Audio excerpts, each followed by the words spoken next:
pour s'enrichir, pour tuer des gens par le pouvoir, ce n'est pas une solution. Laissons parler les gens, la libre antenne de votre radio. Parlez sans tabou, sans se jausser. Percez et crevez l'abcès, c'est vous qui avez la parole. Pourquoi on n'interdit pas la circulation des armes sur le continent africain?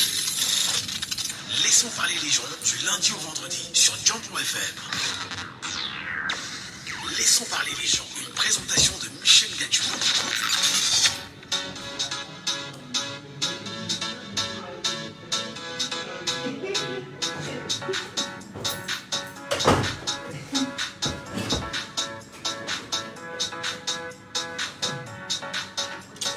Bonjour à tous, bonjour à vous mesdames et messieurs, bienvenue sur votre antenne, bienvenue sur Jambo FM, bienvenue au cœur de Laissons parler les gens, bienvenue dans votre libre antenne. Installez-vous confortablement aux côtés d'Arnaud à la technique. Je suis, comme c'est le cas chaque matin avec vous, Michel Gadjou au micro. Bienvenue à tous, installez-vous confortablement. Laissons parler les gens, premier sujet. Affaire Glencore, ça rebondit, on le sait, le 10 septembre prochain. Ils vont comparaître à Londres devant un tribunal pour ceux et celles qui ont été impliqués dans, on va dire, la corruption de Glencore en direct du Cameroun. Et d'ailleurs, un document qui a fuité sur les réseaux sociaux au courant de la semaine, signé d'Adolphe Moudiki, le directeur général de la Société nationale des hydrocarbures, naturellement, qui a rendu public ce document, fait savoir que ceux qui ont plongé la main dans les affaires de Glencore et qui sont connus au Cameroun vont comparaître le 10 septembre prochain. Une question l'incidente ce matin, Moudiki joue-t-il la carte de la séparation avec son président de conseil d'administration devenu un peu trop nuisible? Ici nous parlons de Ferdinand Ngongo. Quel regard vous y jetez, madame, messieurs? L'antenne vous appartient ce matin. Appelez-nous et exprimez-vous sur ce problème quand même assez sensible et crucial au Cameroun. Laissons parler les gens. Deuxième sujet. Grosse inquiétude autour de l'affaire Ramon Kota, dit encore Steve Akam. Depuis des jours, des voix ne cessent de se lever, des indignations partent, fusent de part et d'autre et revendiquent exactement que l'on puisse dire aux Camerounais quelle est la situation de Steve Akam. Où est-il? Que fait-il? Où sont les organisations non gouvernementales et surtout investies dans la protection des droits humains au Cameroun, en Afrique centrale et même en Afrique dans sa globalité? Que disent exactement les droits de l'homme? L'ONU également qui a interpellé Papa Made Camerounais, mais surtout ce matin, on entendra et on pourra peut-être lire aussi quelques extraits des Camerounais qui lèvent la voix. Affaire Ramon Kota, des voix se lèvent de plus en plus. Qu'est-ce qu'il en est exactement de l'homme? Laissons parler les gens. Troisième sujet. Enlèvement des enfants au Cameroun. Qui comprend le phénomène? C'est de plus en plus récurrent d'entendre au Cameroun que des enfants soient enlevés, que des enfants soient volés et que des enfants disparaissent. Et naturellement, face à ce phénomène de plus en plus récurrent, que pensent les Camerounais? Que pense le peuple camerounais? Et qu'est-ce qui peut expliquer ce phénomène de plus en plus ambiant? Et quelles sont, à votre avis, les mesures à prendre pour éviter et surtout retrouver les nombreux enfants perdus? On les dénombre à 8 perdus en l'espace seulement de 48 heures au Cameroun. Qu'est-ce qui se passe? Laissons parler les gens, libérons la parole. Nous libérons la parole avec vous, madame, messieurs, comme chaque jour sur notre antenne. Eh bien, vous prendrez du plaisir à vous exprimer sur le sujet Glencore au Cameroun dans un instant et vous nous direz exactement que pensez-vous du document de monsieur Adolphe Moudiki qui d'ailleurs rappelle à travers un communiqué que voilà, ceux et celles qui ont plongé la main dans cette affaire seront jugés. Nous en parlons ce matin. Vous nous appellerez bien sûr au 674 39 79 04. 674 39 79 04 ou encore le 659 92 48 83 659 92 48 83 Mesdames, Messieurs, n'hésitez pas de nous avoir en direct sur le live de cette émission. Pour ceux qui nous regardent sur TikTok, faites bien sûr la demande, vous montez sur le panel, vous allez forcément prendre la parole tout à l'heure, ce qui est tout à fait normal. Vous vous exprimerez sur cette affaire, vous laisserez vos avis et vos commentaires et très fièrement, nous vous écouterons. Bienvenue à tous, mesdames et messieurs. Allez, nous parlons bien évidemment de l'affaire Glencore. Parle-t-on d'une victoire judiciaire pour la SNH? Les auteurs de corruption bientôt jugés à Londres. Que se passe-t-il? La Société nationale des hydrocarbures qui vient de remporter une victoire judiciaire majeure dans l'affaire qui l'oppose à Glencore. Les auteurs présumés d'actes de corruption ayant porté préjudice à la compagnie pétrolière camerounaise seront prochainement jugés à Londres. C'est une avancée, dit-on, significative dans ce dossier et qui a éclaboussé le secteur pétrolier camerounais. L'administrateur directeur général de la SNH, Adolphe Moudiki, a annoncé que les dirigeants et employés de Glencore impliqués dans ce scandale comparaîtront devant le tribunal de Westminster le 10 septembre 2024. Une décision judiciaire qui intervient après le dépôt d'une plainte de la SNH auprès du tribunal criminel spécial ici au Cameroun. La société camerounaise espère que ce procès à Londres accélérera les enquêtes en cours au niveau national afin d'identifier et de poursuivre les complices camerounais de cette affaire. La SNH réaffirme son engagement, dit-on, en faveur de l'éthique et de la transparence. Allez, bien sûr, nous vous donnons la parole ce matin. La SNH dit s'engager en faveur de l'éthique et la transparence. La SNH dit avoir déposé une plainte auprès du tribunal criminel spécial camerounais afin que l'on puisse mettre la main sur ceux qui ont été complices de la corruption de Glencore avec le Cameroun et en direction, bien évidemment, de la Société nationale des hydrocarbures. Mais surtout, l'administrateur directeur général de la SNH, Adolphe Moudiki, qui s'est dit très heureux, effectivement, que le procès s'ouvre enfin le 10 septembre 2024 au tribunal de Westminster, c'est à Londres. Alors, qu'est-ce que vous en pensez? Est-ce que là, on est rentré dans un réel règlement de compte ou pas? Est-ce que réellement, le président du conseil d'administration de la SNH, dont le nom a été longuement cité au début de cette affaire, peut-il être tenu pour responsable? Est-ce que c'est une guerre des pontes du régime qui démontre effectivement qu'il y a fissure dans l'avancée de ce dossier et même entre chaque élément du Cameroun? Nous vous donnons la parole ce matin, mesdames et messieurs. Appelez-nous à exprimer-vous sur cette question très importante, très sensible. Et on va même plus loin. Est-ce qu'on vous a un temps soit peu dit qu'est-ce qu'il en est de l'argent du pétrole du Cameroun? Est-ce que la SNH, parce qu'en fait ici la SNH réaffirme son engagement en faveur de l'éthique et de la transparence, Adolphe Moudiki a-t-il au moins pris la peine, au moins une seule fois, de dire aux Camerounais ce qu'il en est de l'argent du pétrole? Puisqu'on en parle ce matin, l'antenne est ouverte, appelez-nous et exprimez-vous.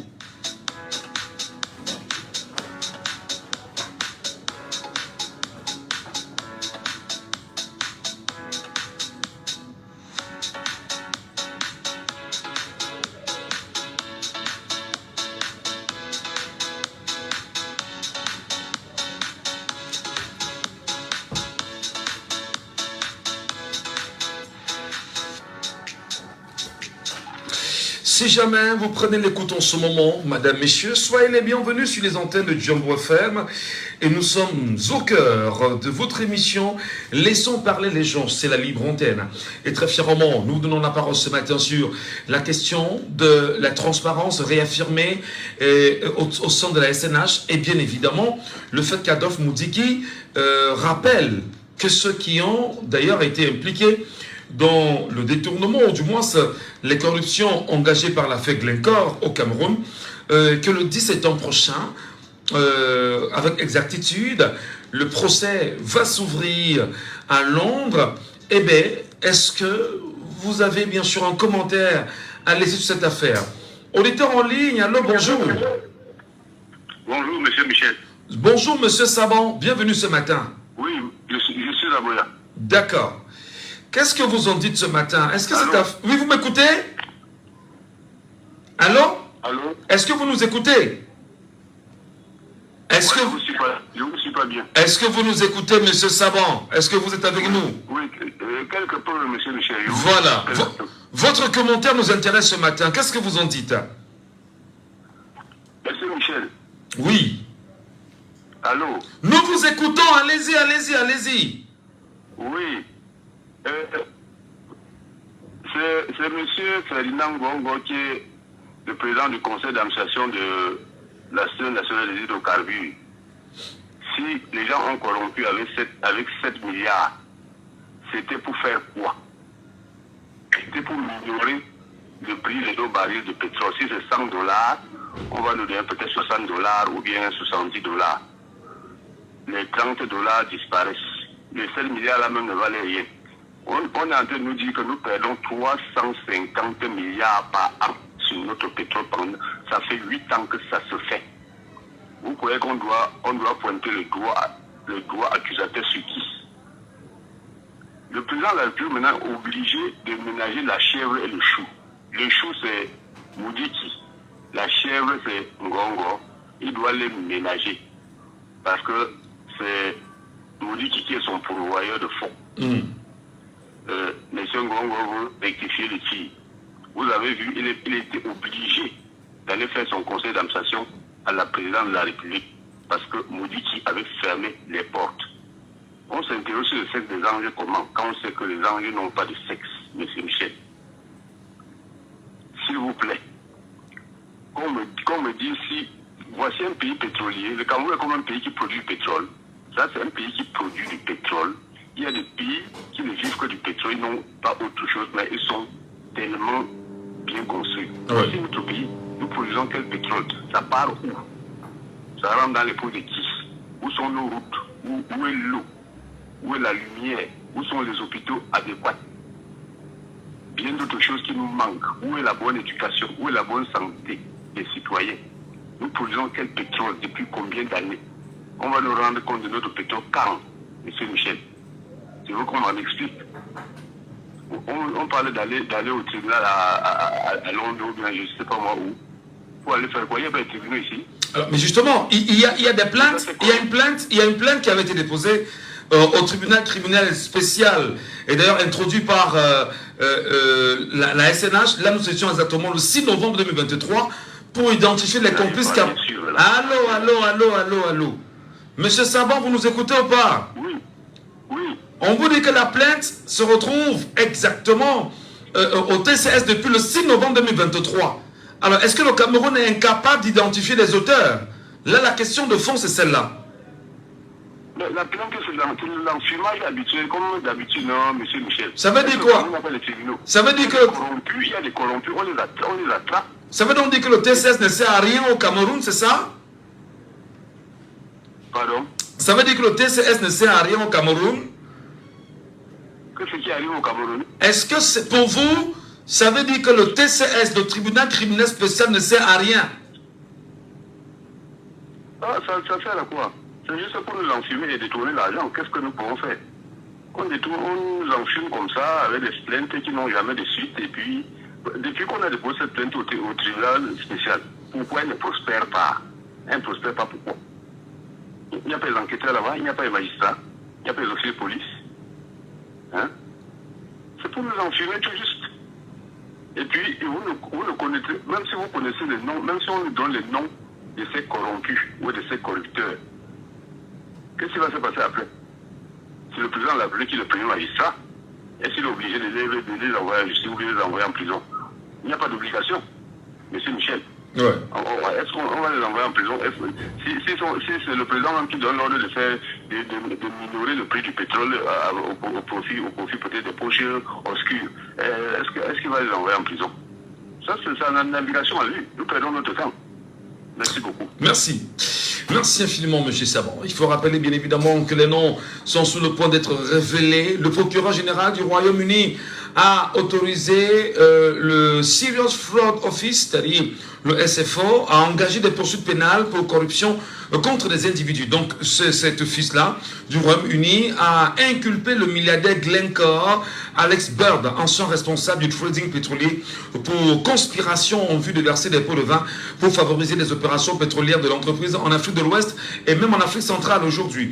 Et bien, au-delà, Bird, qui a dirigé la division pétrolière de Glencore de 2007 jusqu'à sa retraite en 2019, devra répondre des charges de corruption aux côtés d'anciens cadres de Glencore, notamment Andrew Gibson, Paul Hopkett, Ramon Labiaga et Martin Wakefield. Et non seulement, Glencore avait mis en place 2 comptoirs de paiement, l'un au Royaume-Uni, fermé en 2011, et un autre à Genève, fermé en 2016, ainsi que l'utilisation des jets privés pour transporter de l'argent du Nigeria au Cameroun. Les tribunaux anglais, est-ce qu'aujourd'hui, ces tribunaux anglais pourront-ils révéler les identités des Camerounais corrompus? En tout cas, nous on en parle ce matin. Auditeur en ligne sur WhatsApp ce matin, bonjour à vous et bienvenue sur Jambo FM. Nous vous appelons comment? Moi je m'appelle El Modernista. El Modernista. Voilà. Bienvenue, cher monsieur. Je vis du côté de l'Espagne, Madrid, et je suis un citoyen camerounais et je lutte pour la malgouvernance. Bienvenue, cher frère. Buenos días, señor. Buenos días, buenos días. ¿Qué tal está? Ok, alors, ouais, estoy muy bien, ¿y tú? Ah, muy bien, también muy bien. Podemos hablar. Ça n'a rien de risible. Allez, est-ce qu'on peut parler bien évidemment de ce sujet? Quel est bien sûr votre point de vue, cher monsieur? Bon, monsieur Badjo, mon point de vue, ça dépend de quoi. C'est en Angleterre, il n'y a même plus à discuter. Dans nos secteurs, nous allons tous en Angleterre. Et nous voulons que tous les noms des corrompus puissent vraiment être cités, monsieur Badjo. Ngachou. Monsieur Ngachou, nous sommes fatigués avec cette manipulation dans notre pays. C'est 42 ans, on parle des années, on ne parle pas des jours. Alors, que tous ces corrompus, que ces noms, et que vraiment ce procès puisse vraiment se passer qu'en Angleterre, c'est plus mieux.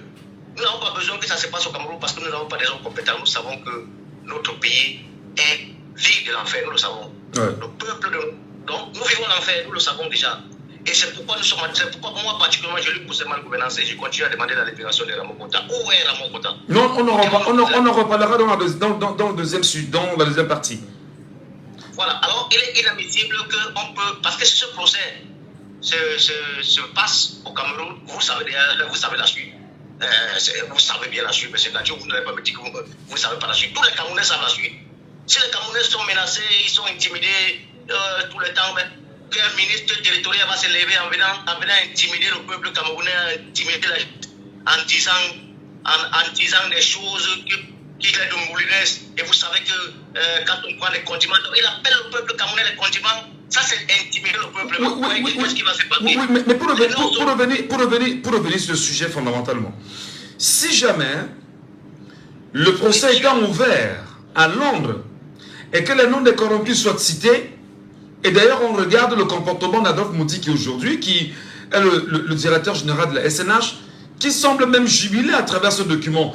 Est-ce que pour lui, ce sera enfin, comment on dit ça, une possibilité de trancher la tête de celui qui semble être nuisible au sein de cette organisation, c'est-à-dire de cette entreprise publique? Effectivement, monsieur Badjo, c'est ce que nous attendons, c'est ce que le peuple camerounais attend, la soif, nous avons soif. Nous disons merci à monsieur Moudiki, vraiment cette plainte, nous disons merci à monsieur Moudiki, et nous voulons que les noms soient cités, parce que je sais que le nom de monsieur Ferdinand Gongo, non, c'est en premier, monsieur, je sais pas, le Cameroun c'est notre pays, personne ne nous quittera notre pays, personne ne nous quittera, personne n'a le droit et devoir, le monopole de quitter le pays d'un Camerounais, personne. Alors monsieur Badjo, vraiment, nous attendons, nous avons soif à ça et que ça soit clair. Très bien, voilà. Merci beaucoup, cher monsieur, passez une bonne journée. Et merci pour votre réaction. Auditeur en lien, allô, bonjour. Allô?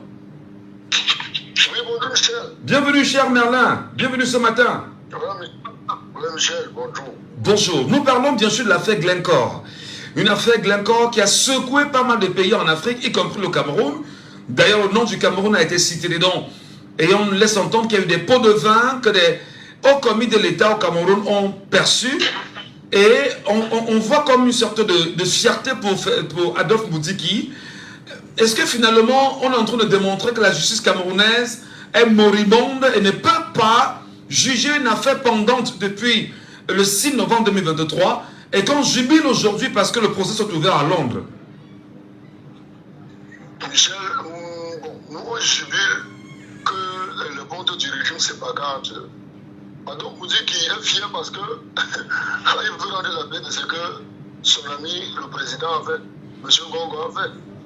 Il veut rendre la pièce. Il veut rendre la pièce parce que cette plainte-là est déposée depuis très longtemps. Depuis novembre 2023. Depuis novembre 2023. Donc ça fait presque un an. Est-ce qu'il n'y a plus de juges ici au Cameroun? Si c'était moi qui disais... Non, la plainte, il y a une plainte qui a été introduite au tribunal criminel spécial ici au Cameroun. Alors, ça piétine, ça n'avance pas. Maintenant, du côté de Londres, ça prospère plutôt de ce côté. Et la joie de ce dernier et de pas mal de Camerounais, c'est de dire, enfin, comme la justice camerounaise ne veut pas donner les noms, au moins, nous espérons qu'avec Londres, on aura des noms. L'ordre de justice, ce que tu sais, c'est que si M. Morinet s'envoie, quand on peut m'arrêter, on va venir vite m'arrêter. C'est là où la justice va marcher. Sans plainte, sans rien. Et encore à la morgue, depuis presque plus d'un an et demi, on n'a jamais jugé jusqu'à trouver. Avec tous les caméras qu'on a mis sur Yaoundé, on ne connaît pas qui a tué Martinez. Ça veut dire que moi, je préfère que le procès se passe à Londres. Parce qu'à Londres, au moins, ça va les empêcher de voyager. Parce qu'ils savent que s'ils descendent là-bas, on va le prendre. Ça, c'est clair. Quand le moment du changement arrive, même le pour devient le contre. Tout ce qu'ils vont faire va aller contre eux. Toute la sueur des Camerounais, le sang va pisser sur eux. Dernièrement, on a volé un bébé. Personne n'a toussé. Ils ont les enfants qui payent, qui passent tout le temps à tourner les fesses à TikTok. Personne ne touche. On a un monsieur qui a signé un contrat, il a dit qu'on va nous donner un bébé. Il n'y a pas de procureur au Cameroun qui va demander que le contrat est de quoi. Il n'y a pas de procureur, Michel. On vit dans un pays où c'est quoi? On a résigné le contrat, on ne nous dit pas pourquoi. On est là, il y a les gens qui sont à TikTok supportent ces messieurs. On reste tranquille, on n'est pas dans un pays, on est dans le Rwandakistan. Si Molinez va sortir, il dit que si un préfet sort, il dit qu'il va extrader les gens d'un pays, de son village, on ne touche pas, il n'y a pas de procureur, il n'y a pas de juge. Le sujet est là pour moi, quand je vais parler comme ça, on va me chercher Michel. Voilà. Il y a Justin Djumbi ici sur Facebook qui nous dit que Londres ne donnera jamais les noms. Bon, je ne sais pas sur quoi est-ce qu'il se base pour dire que Londres ne donnera jamais les noms, mais comment est-ce qu'on peut juger une affaire à Londres sans que Glencore n'ait à justifier des gens à qui il a versé des pots de vin en Afrique, notamment au Cameroun? Est-ce que vous croyez que c'est possible ça? Non, c'est pas possible. Parce que pour juger, déjà, il faut connaître qui est accusé. Pour juger, déjà, il faut connaître qui est accusé. On parle de l'affaire de corruption, Michel. Il faut connaître qui est accusé avant de juger. Et normalement, on va donner les noms. Ils n'auront pas honte parce qu'ils vont se cacher au Cameroun, mais ils auront honte quand ils vont sortir du Cameroun. Mais on va juger, on va donner les noms. On ne peut pas juger un procès sans voir l'accusé. C'est pas normal, sans voir les noms d'accusés. On ne peut pas dire SNH, on n'a pas dit que le SNH a fait la corruption, on a dit le porte du régime camerounais. C'est bien précisé. Très bien. Donc, ça fait pas de ceux qui nous distraient. Mais nous, on est à la piste du changement. Merci Michel. Merci infiniment, bonne journée à vous et à très bientôt pour d'autres réactions sur notre antenne. Madame, messieurs, n'hésitez pas de nous avoir au 6 91 98 60 98 via WhatsApp, bien sûr ce matin, mais n'oubliez pas en même temps que vous pourrez nous appeler au 6 74 39 79 04, 6 74 39 79 04 ou le 6 59 92 48 83. Merci à vous qui nous regardez sur TikTok. Faites la demande, montez sur le panel et tout à l'heure nous vous donnerons la parole. Jules Abaga est avec nous ce matin en ligne. Bonjour Jules. Bonjour, monsieur Chérangato. Bienvenue Jules Abaga sur les antennes de Jambo FM. Nous savons, Glencore qui a reconnu en 2022 avoir corrompu des agents de l'État camerounais pendant des années. Le président Paul Biya lui aurait ordonné l'ouverture bien sûr d'une enquête. On parle quand même d'une affaire de 7 milliards de francs CFA reconnu en 2022 avoir surdoyé pendant plus de 6 ans les fonctionnaires afin d'éviter des audits et d'obtenir des contrats dans plusieurs pays du continent. Alors, l'attitude d'Adolphe Moudiki aujourd'hui, qu'est-ce que cela vous renvoie comme commentaire? Oui, non, son attitude n'est que l'attitude d'un directeur général, parce qu'en réalité, ce qui se passe là est catastrophique. Pas pour pouvoir ne pas démanteler ce qui se passe à la SNHI de nombreuses années. Oui. Donc une initiative est très bonne, est très louable, n'est-ce pas, de pouvoir démanteler, n'est-ce pas, déjà ce réseau-là, malgré qu'on accuse son âge et tout, mais je crois réellement que Londres doit faire ce travail. Vous savez, en réalité, si Londres est pris sur cela et a ouvert sur enquête sur cela, c'est Londres qui va nous donner des noms des gens qui ont émergé, n'est-ce pas, dans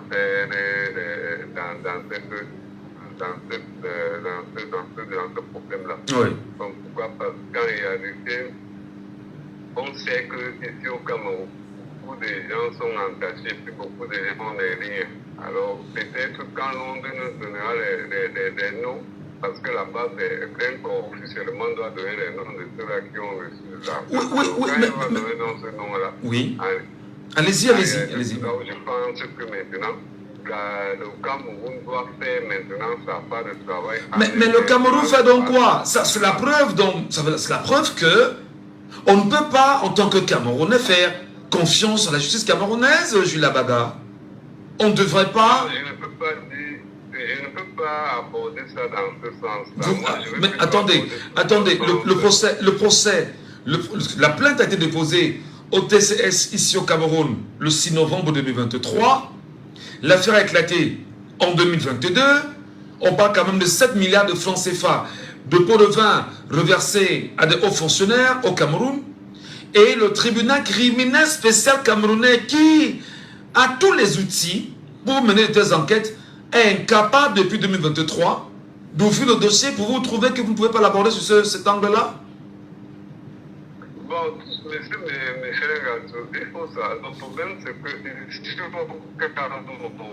comme je disais préalablement, il y a beaucoup de liens, il y a beaucoup de gens qui sont liés aux autres personnes en réalité. Et vous savez que le tribunal criminel spécial là, en réalité, c'est un tribunal qui est autorisé, que c'est le chef de l'État en réalité, qui dirigeante les enquêtes là-bas.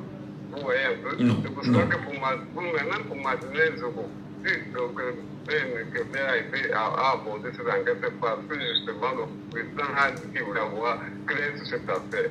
Donc c'est pour cela en réalité que toutes les enquêtes qui servent plus là-bas sont des enquêtes qui sont dirigées directement vers la présidente de la République. Bon,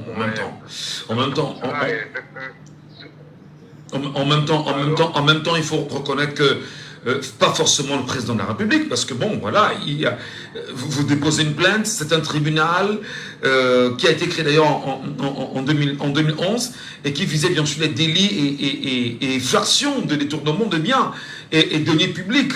Bon, au-dessus de 50 millions de francs CFA. Alors, on ne va pas quand même dire que c'est le chef de l'État qui gère ce tribunal. Non, c'est un tribunal camerounais et il y a des procureurs qui y travaillent. Lorsqu'il y a un délit, lorsqu'il y a une infraction, lorsqu'il y a un détournement de fonds de plus de 50 millions de francs CFA, l'affaire se juge exactement là-bas. Jules Abaga. Merci. Ce que vous dites, c'est vrai. C'est la normalité qui devait se passer là-bas. Mais ce que je viens à observer aussi, c'est qu'en réalité, il y a des enquêtes là-bas qui sont directement dirigées vers la présidente. Nous sommes d'accord, nous sommes d'accord. Toute enquête sur des Glencore, ça ne tient pas là-bas parce qu'effectivement, le président de la République n'a pas encore dirigé là-bas. C'est une enquête qui qui va prendre beaucoup de temps, qui va prendre et qui va révéler beaucoup de choses. C'est pour ça en réalité que eux ne veulent pas, et moi on vit une enquête profonde par rapport à ça. C'est pour ça que je disais tantôt que nous on attend plutôt Londres, que Londres va nous envoyer des noms maintenant ouverts à cette enquête-là. Si maintenant le tribunal criminel ne prend pas maintenant charge de poursuite de ces personnes-là, ça veut dire en réalité qu'on doit comprendre qu'en réalité il y a toujours des personnes dans l'ombre, n'est-ce pas, qui essaient de manigancer ou alors de tirer à l'ombre les critères de la justice camerounaise. C'est ce que moi je dis. Le tribunal spécial, normalement, dans la normalité, c'est comme vous dites là. C'est ça. Aujourd'hui, on a eu le Covid-19, il y a beaucoup de choses qui ont été prises, mais comme je dis, aucune enquête n'est prise. Très bien. Ils ont les dossiers là-bas avec beaucoup de preuves. Merci. Peut-être même des noms des personnes qui savent qui ont agi dans cela. Donc, ce que moi, je tiens à informer seulement que si ça fonctionnait normalement comme vous avez dit tout à l'heure tantôt là, il y a beaucoup de enquêtes qui sont bien ouvertes là-bas et que réellement cette enquête ne devait pas Jules Labaga, vraiment, merci beaucoup. Merci infiniment. Nous donnons la parole à monsieur Nonchou of Essou, qui est avec nous justement ce matin en direct. Il nous regarde, il nous écoute. Il a également son point de vue en tant que citoyen camerounais sur cette affaire de Glencore. Monsieur Nonchou, vous êtes avec nous. Bonjour à vous et bienvenue ce matin.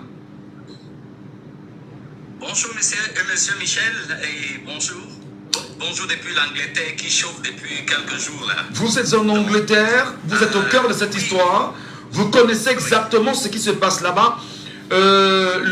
Westminster, c'est reconnu qu'à partir du 10 septembre prochain, les noms seront prononcés. Est-ce qu'il y a un espoir que les noms de ceux qui ont été mouillés, on va dire, à Glencore au Cameroun, est-ce qu'il y a un espoir que ces noms soient cités là-bas, à Londres? Monsieur Michel, directement, je vous dirais oui, les noms seront cités. C'est comme ça que la justice anglaise fonctionne. Dès que vous avez dit, je m'exprimerai mieux en anglais. Non, allez-y même en français. En français, pas de problème. On va vous écouter. Pronounce the names. Si vous voulez. Oui. La justice anglaise prononcera les noms parce que c'est comme ça qu'elle fonctionne. Nous pouvons voir le cas de ce petit qui a assassiné les 3 enfants. Les noms ont été prononcés. Mais selon la justice anglaise, normalement, on ne devait pas citer le nom de cet enfant parce qu'il n'a que 17 ans. Mais dès que la justice dit que nous allons prononcer, ils vont prononcer. Sinon, il y aura des cas qui, cases will be brought against them. Let me say one thing about the TCS in Cameroon. The TCS has been instituted by the system. And we know how the division of power in Cameroon is, where you have the judiciary, the executive, and the legislative. But we know the reality that everything sums up to the executive. Even if cases are brought before the TCS, we know that the executive has a very big influence on the decisions and the outcome. Of TCS? We saw the Operation Epevier. Yes. We know what has happened. They only accuse and they convict those they think are a problem to the system. Where, for instance, something concerns Mr. Ngongo, we saw the power tussle between Mr. Ngongo and Mr. Adol Mudiki. We know that Mr. Adol Mudiki cannot do anything against Ngongo because Ngongo in the realm of power has a more, he is at the helm more than Mr. Adolf. Now, the President of the Republic has a final, so any document has to go through to the TCS and the decision, Mr. Ngongo is aware of it and he will normally have to brief the President. So, Mr. Adolf is happy because now another court, which has an international jurisdiction, has taken over this power, where the names will be pronounced despite the influence that some people in Cameroon might have. So I'm very happy about that.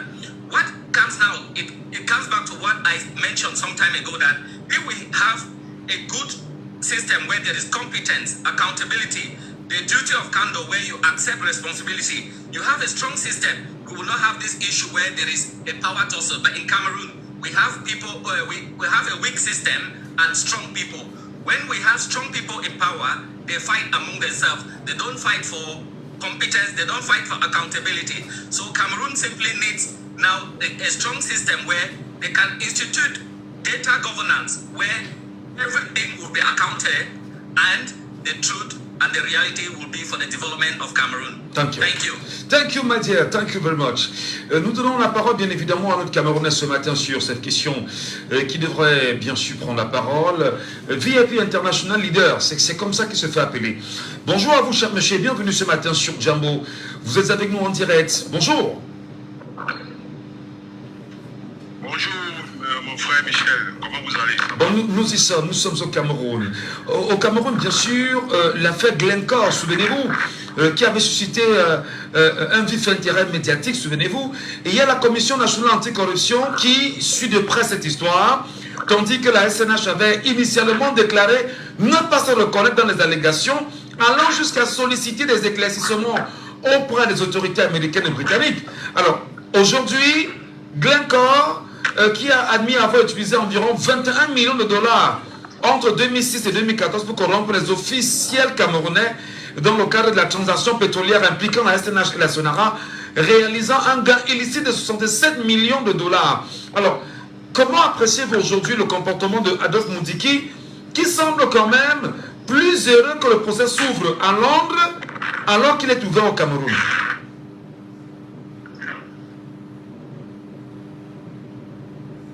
Est-ce qu'il est avec nous? Est-ce qu'il est avec nous? Nous l'avons perdu. Michel, vous me suivez? Allez-y, nous vous écoutons. Allez-y. Allô Michel, vous me suivez? Oui, vous me suivez? Allez-y, oui. Oui, vous me suivez Michel? Oui. Je vais commencer par vous dire que le TCS n'est pas un tribunal qui est indépendant. C'est un tribunal qui est impériodé par le pouvoir exécutif. Donc au Cameroun, les tribunaux ne sont pas indépendants dans notre pays. Il faut se dire la vérité. Rien ne peut prospérer concernant l'affaire Glencore. Alors, Adam Mundiki, qui aujourd'hui se lève et le dossier en Angleterre, c'est pas l'Angleterre qu'on peut avoir une suite favorable. Et les noms seront déclarés le moment venu. Nous sommes à la fin du régime. Il faut se dire la vérité. C'est la fin du régime qui arrive. Nous sommes dans un clash entre Adam Mundiki et Ferdinand Ngongo. Ferdinand Ngongo qui veut s'accaparer toutes les grandes entreprises du pays. Parce que lui, il a les ambitions présidentielles. Ça, c'est vrai. Il ne faut pas se cacher. Alors, il est dans un clash entre lui et Adam Mundiki. Adam Mundiki veut faire démontrer au président de la République que Ngongo est dans plusieurs manifestations financières. Donc, nous, on pense que, étant en Angleterre, le dossier étant en Angleterre, ça va prospérer, les noms vont être nommés et on va savoir ceux qui sont responsables. Mais si jamais le dossier était en Angleterre, le procès ouvert en Angleterre, et que le nom de Ferdinand Ngongo soit cité, qu'est-ce qui pourra forcer Ferdinand Ngongo à aller s'expliquer en Angleterre et bien évidemment à subir une éventuelle peine si jamais on arrivait à cette fin-là? Oui, on sait que quand même ça ne peut pas être possible parce que Ferdinand Ngongo c'est le fils spirituel de la première dame. Mais Adam Mundiki va faire sa part, il va faire savoir aux Camerounais que Ferdinand Ngongo est dans tout ce qui est mauvais au Cameroun. On le connaît. Il veut s'accaparer tous les grandes activités du Cameroun parce que lui, il pense que demain, il peut être président de la République. On ne serait pas. Mais J'avoue que le réseau est très mauvais. Hein. Dans toutes les manigances, nous avons vu le Covid-19, Tangate au Cameroun, Tangate et Covid-19. Il y a le dossier au TCS que ça a donné.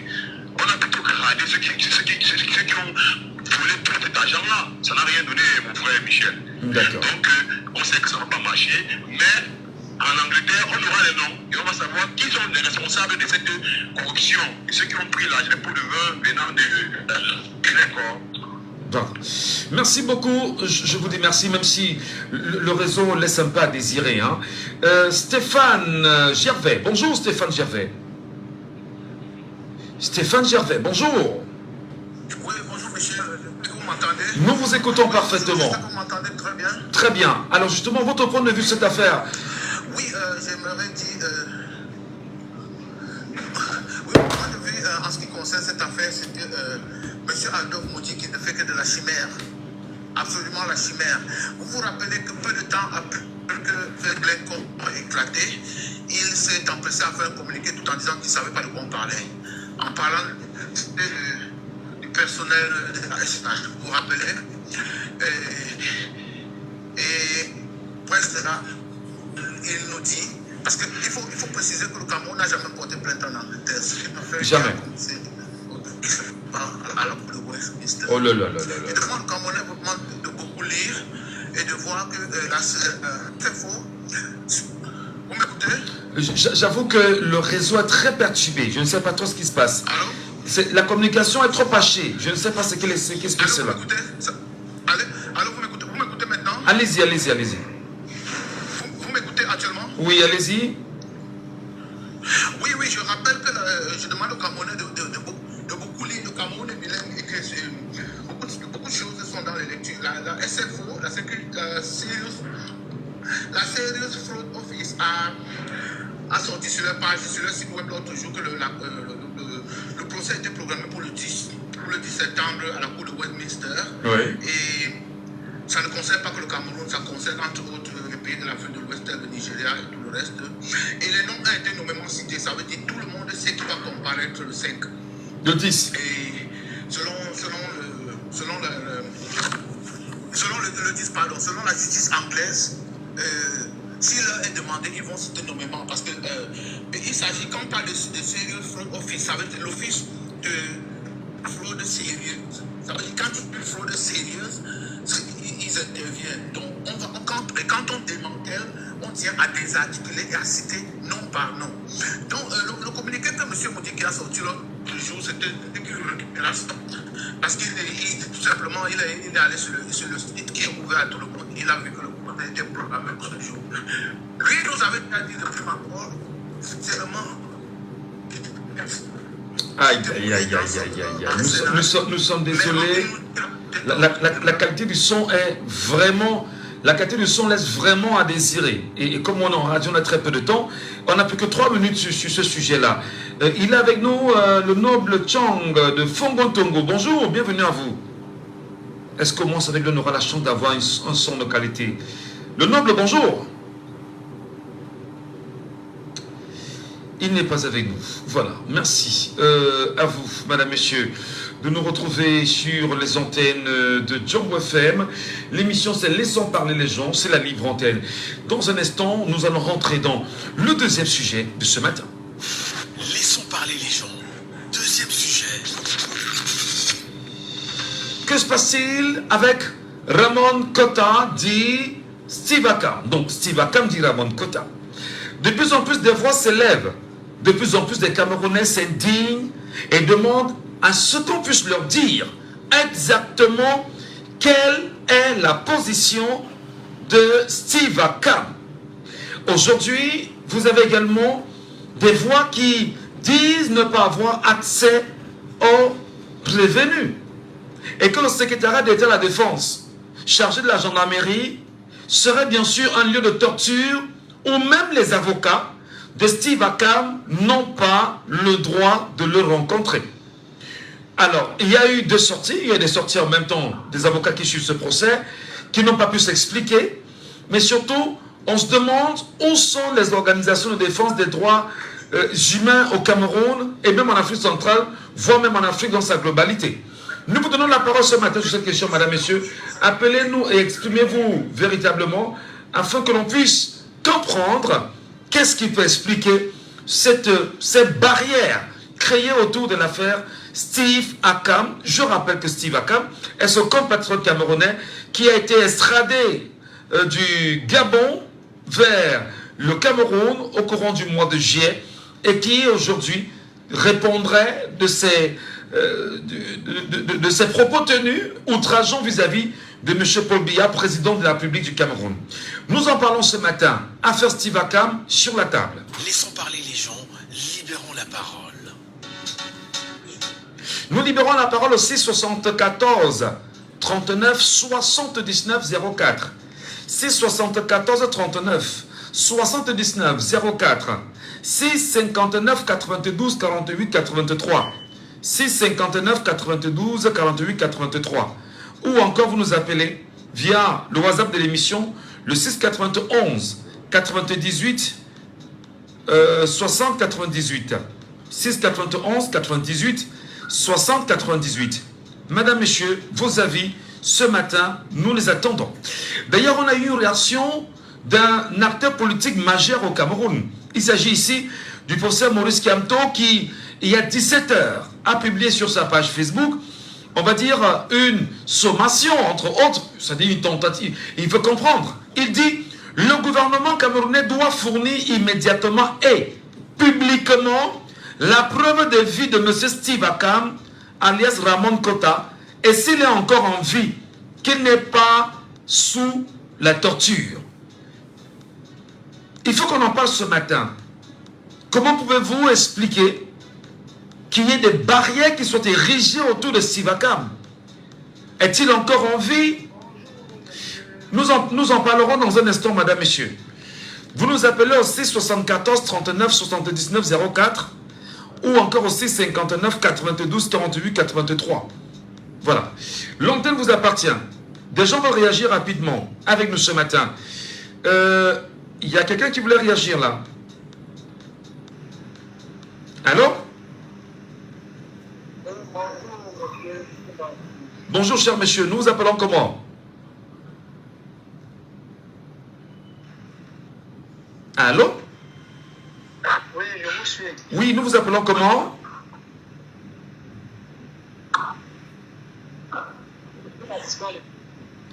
Aïe, aïe, aïe. Qu'est-ce qui se passe avec le réseau?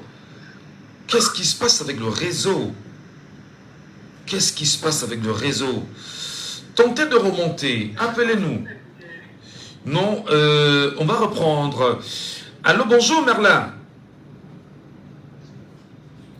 Est-ce qu'il est avec nous? Allô? Rebonjour. Rebonjour. D'accord, nous vous écoutons justement Merlin. Affaire Ramon Kota, qu'est-ce qui explique aujourd'hui il y a des barrières autour? Ni les avocats ne peuvent avoir accès à lui, ni les organisations de défense des droits humains ne peuvent avoir accès à lui, ni personne n'a accès à lui. Pourtant, il bénéficie encore de ce qu'on qualifiera au Cameroun de la présomption d'innocence. Est-ce qu'il a encore envie, à votre avis? C'est ce qu'on souhaite. C'est ce qu'on souhaite. Vous vous rappelez du journaliste qui a été arrêté à Blanc, on n'a jamais trouvé le corps. Jusqu'aujourd'hui, on ne nous a jamais dit là où il se trouve. Samuel Ouazizi? Samuel Ouazizi. Oui, mais on sait tous que Samuel Ouazizi a été tué. Et des sources annoncent que le corps de Samuel Ouazizi se trouverait quelque part enterré en fou. Ce sont des sources qui le disent. Allez-y. Oui, qui nous répondent une fois qu'ils l'ont enterré, ça passe. Et que, à mon côté, je ne sais pas si il avait les armes au Cameroun. S'il a tué quelqu'un, donc dire que Paul Biya a tué au pouvoir, c'est mauvais. Mais est-ce que Paul Biya lui-même est au courant de cette affaire? Est-ce que Paul Biya, à votre avis, est au courant de cette arrestation de ce compatriote Samuel Ouazizi, je veux dire Ramon Kota, alias Steve Akam, alias Ramon Kota? Il est au courant. Il est au courant. Il est au courant. Il va donner l'exemple à l'époque, l'affaire de M. Pascal Moussara-Nandji, M. le professeur. Comment on voulait le chasser du NDPC? Lui, il passait tout le temps à dire que le président n'est pas au courant. Le président n'est pas au courant. Le jour qu'il a vu le mot le chasseur signé par Paul Biya, lui-même dit c'était. Ça veut dire qu'il est au courant. Il est au courant. Il est au courant. Et peut-être que c'est même donné par lui d'aller faire ce genre de truc. Et c'est dit, sur Facebook, on nous insulte, les Sénégalais nous insultent, que nous n'avons pas honte d'avoir quelqu'un qui nous a accaparé la vie pendant 45 ans. On ne dit rien. Et c'est dit ça, ça veut dire que c'est méchant. C'est dit que Paul Biya nous a volé la vie pendant 45 ans, c'est mauvais. Est-ce que c'est mauvais, Michel? Est-ce que c'est mauvais, c'est monsieur, est-ce qu'il avait les armes? On peut le prendre, le garde comme si c'était un terroriste il a cherché à faire la campagne au Cameroun. Où il a fait quoi? On ne comprend plus rien. Hein. Quand il avait un autre dossier avec ces gens-là, avant qu'on ne connaisse pas. Il se trouve où? Quand on montre où est-ce qu'il a envie, c'est tout. Et quand même les avocats ne peuvent pas passer. Personne. Ni la photo, ni rien. Mais est-ce que c'est justifié ça? Est-ce que ce n'est pas...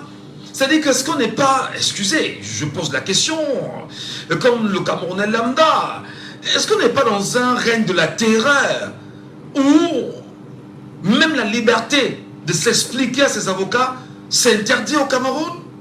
Qu'est-ce qu'on a pu faire si jamais on a été outrageant vis-à-vis du chef de l'État? Est-ce que c'est ce que la loi dit?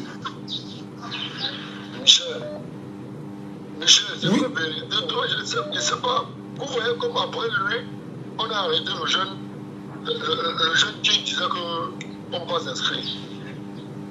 Sans rien dire. Après, on l'a lâché. Moi, je veux dire, c'est la terreur. Quand ils ont compris que nous, on est en train de s'enregistrer fort sur les listes électorales, et quand vous votez contre eux, ils ne veulent pas que nous atteigne 10 millions. Et ils ont honte. Ils ont fait l'erreur de demander 10 mois. Ils ont fait l'erreur de demander 10 mois. On va s'inscrire jusqu'à ce qu'ils auront honte. Et parce que quand ça vient là, c'est pour nous faire comprendre qu'en 2025, au moment des élections, ils seront devant la porte avec les armes. Pour nous dire que nous ne tous pas. Cette fois-ci, je ne sais pas si eux, ils vont rester voler l'argent du SNH et vivre là avec. Ou nous tous, on va aller au Canada ou ils vont rester dans leur pays aussi. Voilà. Merci beaucoup, cher Merlin. Bonne journée à vous et merci pour votre réaction ce matin. On parle quand même d'une affaire assez sérieuse. Auditeur en ligne, allô, bonjour. Allô?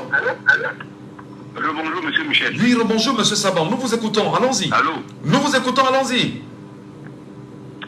Allô? Oui, nous vous écoutons, monsieur Saban, allez-y. Oui, monsieur Michel. Moi, j'interpelle le ministre de la Défense, le grand Joseph Petit Assomo. J'interpelle encore le secrétaire d'État à la gendarmerie, Galax et Toba. S'il vous plaît, Excellence, dites-nous où se trouve Steve Akam, alias Ramon Kota. S'il vous plaît.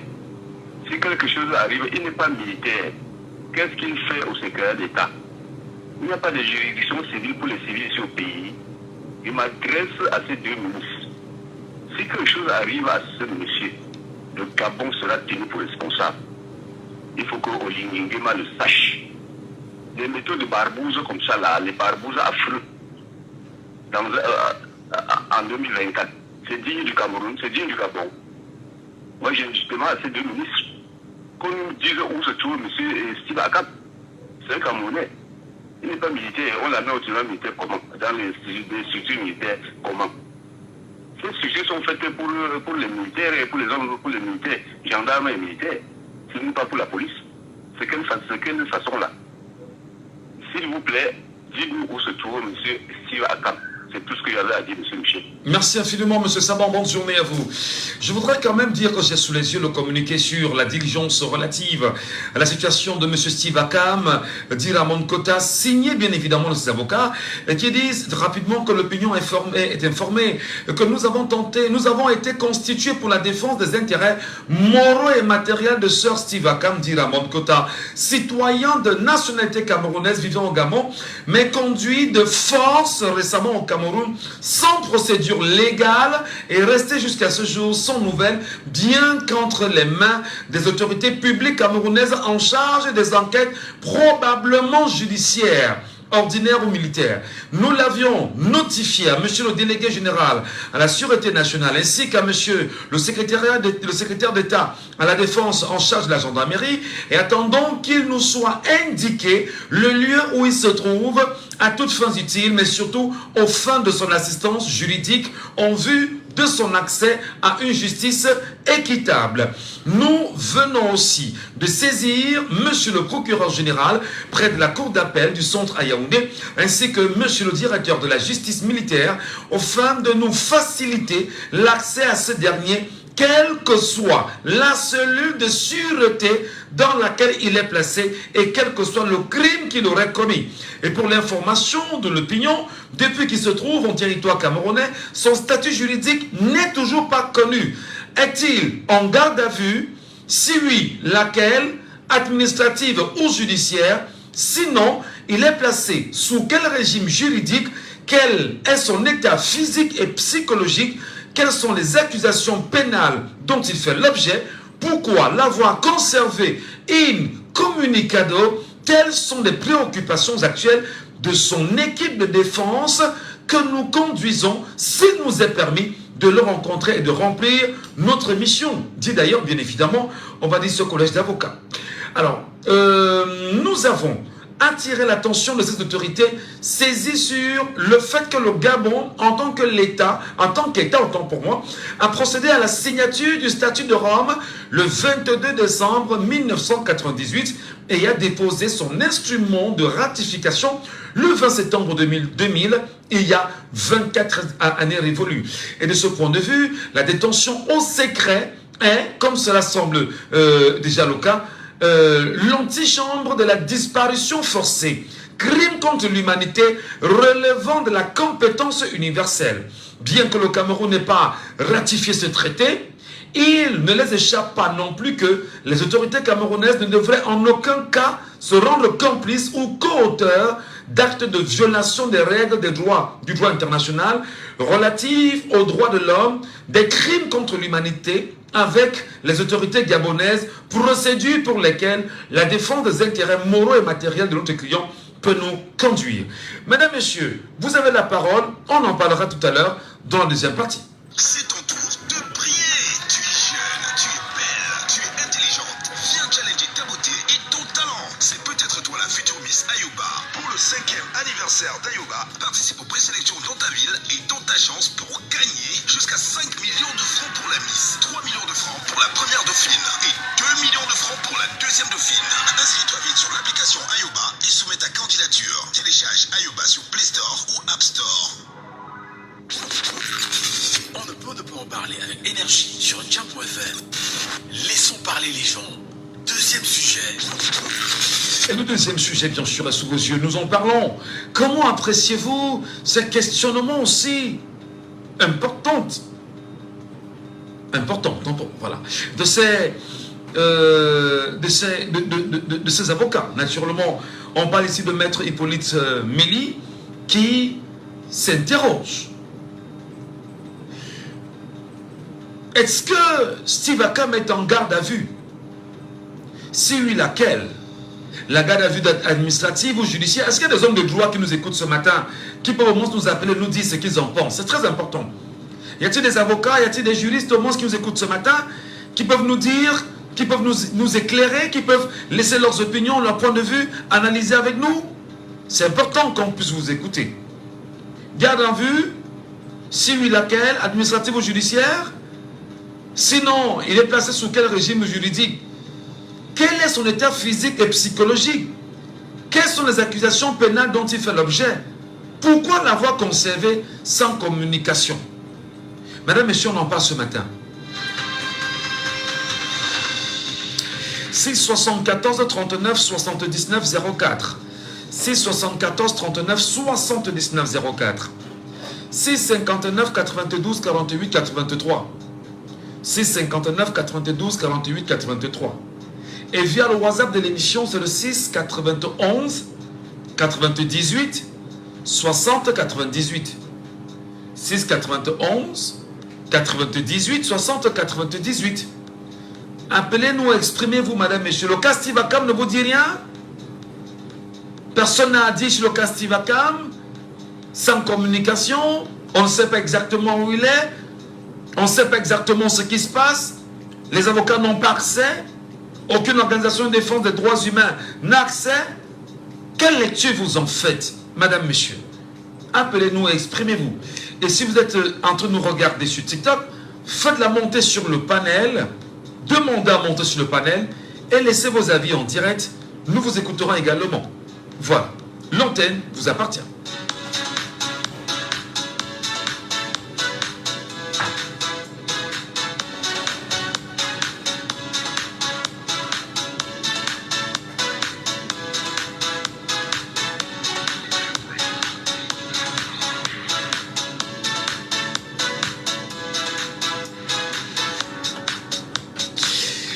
674 39 79 04. 674 39 79 04. C59 92 48 83. Appelez-nous et exprimez-vous sur la question. Bonjour Armel. Bonjour Michel. Soyez les bienvenus, chers frères. Merci Michel. C'est encore Armel depuis le Carrefour Banchi. Armel depuis le Carrefour Banchi. Vous nous écoutez, vous nous regardez sur les réseaux sociaux en direct. Comment expliquez-vous naturellement, on va dire, toute la communication fermée, le musellement de l'affaire Steve Akam au Cameroun? Aucune autorité ne s'explique et on ne donne même pas l'opportunité aux avocats d'avoir accès aux clients. Michel, cette opacité fait peur, ça sent mauvais. Et pour moi, ça sent mauvais parce que quand je vois une personnalité comme le président Maurice Kamto se lever, on sait que c'est un homme très réservé, très intelligent et qui ne fait pas des sorties fortuites. Il ne parle pas pour parler. Alors quand il demande à ce qu'on ait une preuve de vie de Steve, c'est simplement parce que quelque part, il est temps que le gouvernement, ou au moins le chargé de communication du ministère de la Défense, puisqu'il est au CED, dise quelque chose. Non seulement parce que par le passé, on a eu des cas comme Ouazizi, qui, voilà, on est resté silencieux, et après, voilà, jusqu'aujourd'hui, c'est le silence total, parce qu'on sait qu'il n'existe plus. Donc, du coup, on sait que si Steve est dans une au CED, on a un auditeur qui l'a dit dernièrement, je parle comment j'oublie son nom, à Bagantel, alors, moi j'oublie son nom, il était au CED récemment. Oui. Et il a subi toutes les tortures, voilà, il a subi toutes les tortures. Donc du coup, on sait que quand vous passez par là, ce sont des tortures. Et dans son cas, il n'y a aucun doute parce qu'il revendiquait énormément, c'était un opposant farouche. Alors, opposant farouche ne veut pas dire qu'il était dans le délit. Non, il critiquait, il pointait du doigt clairement ce qui n'allait pas dans le régime. Il demandait bien sûr des comptes et la démission du c'est qu'il était dans ses droits, entièrement dans ses droits.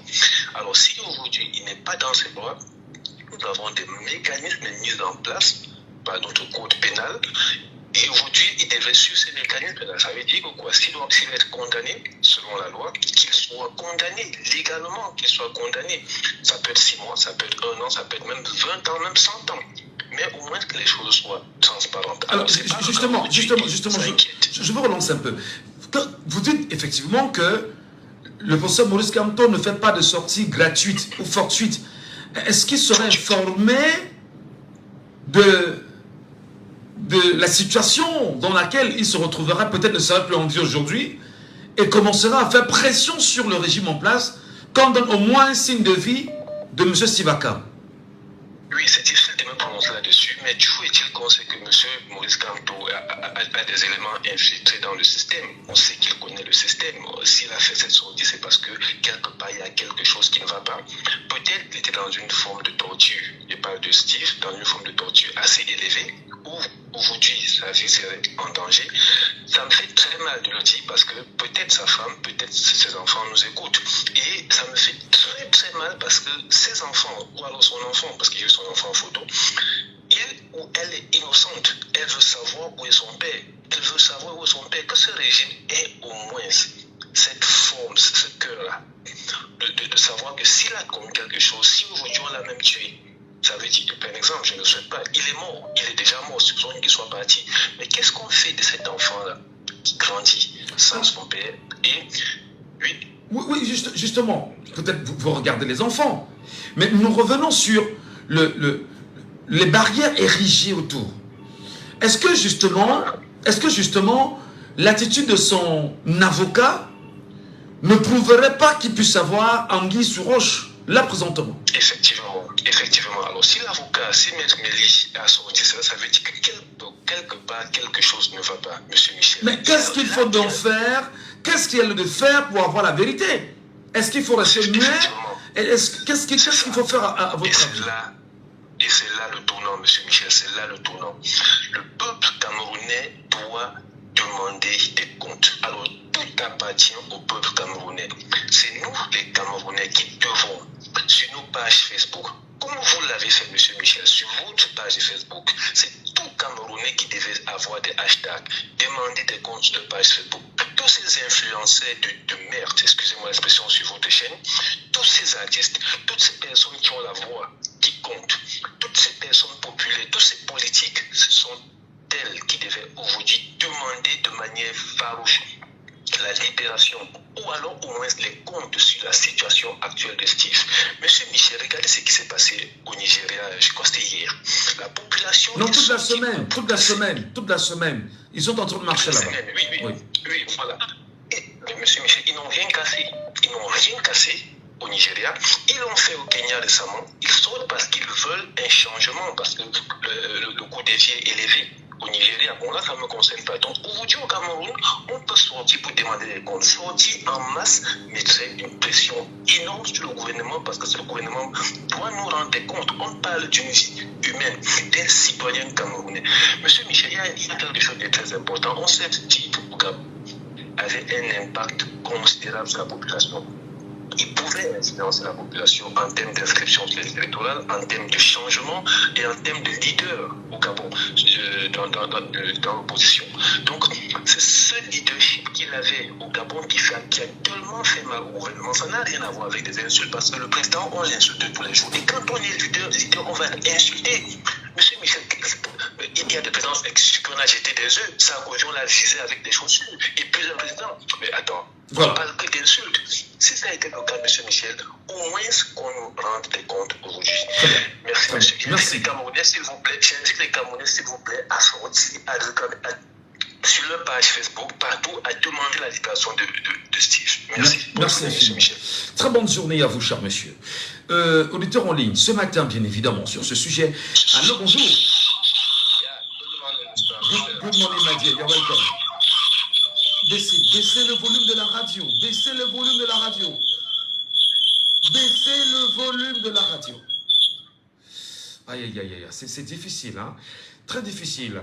Allô, bonjour. Allô? Bonjour, monsieur Gacho. Bonjour, monsieur Lepako. Bienvenue ce matin.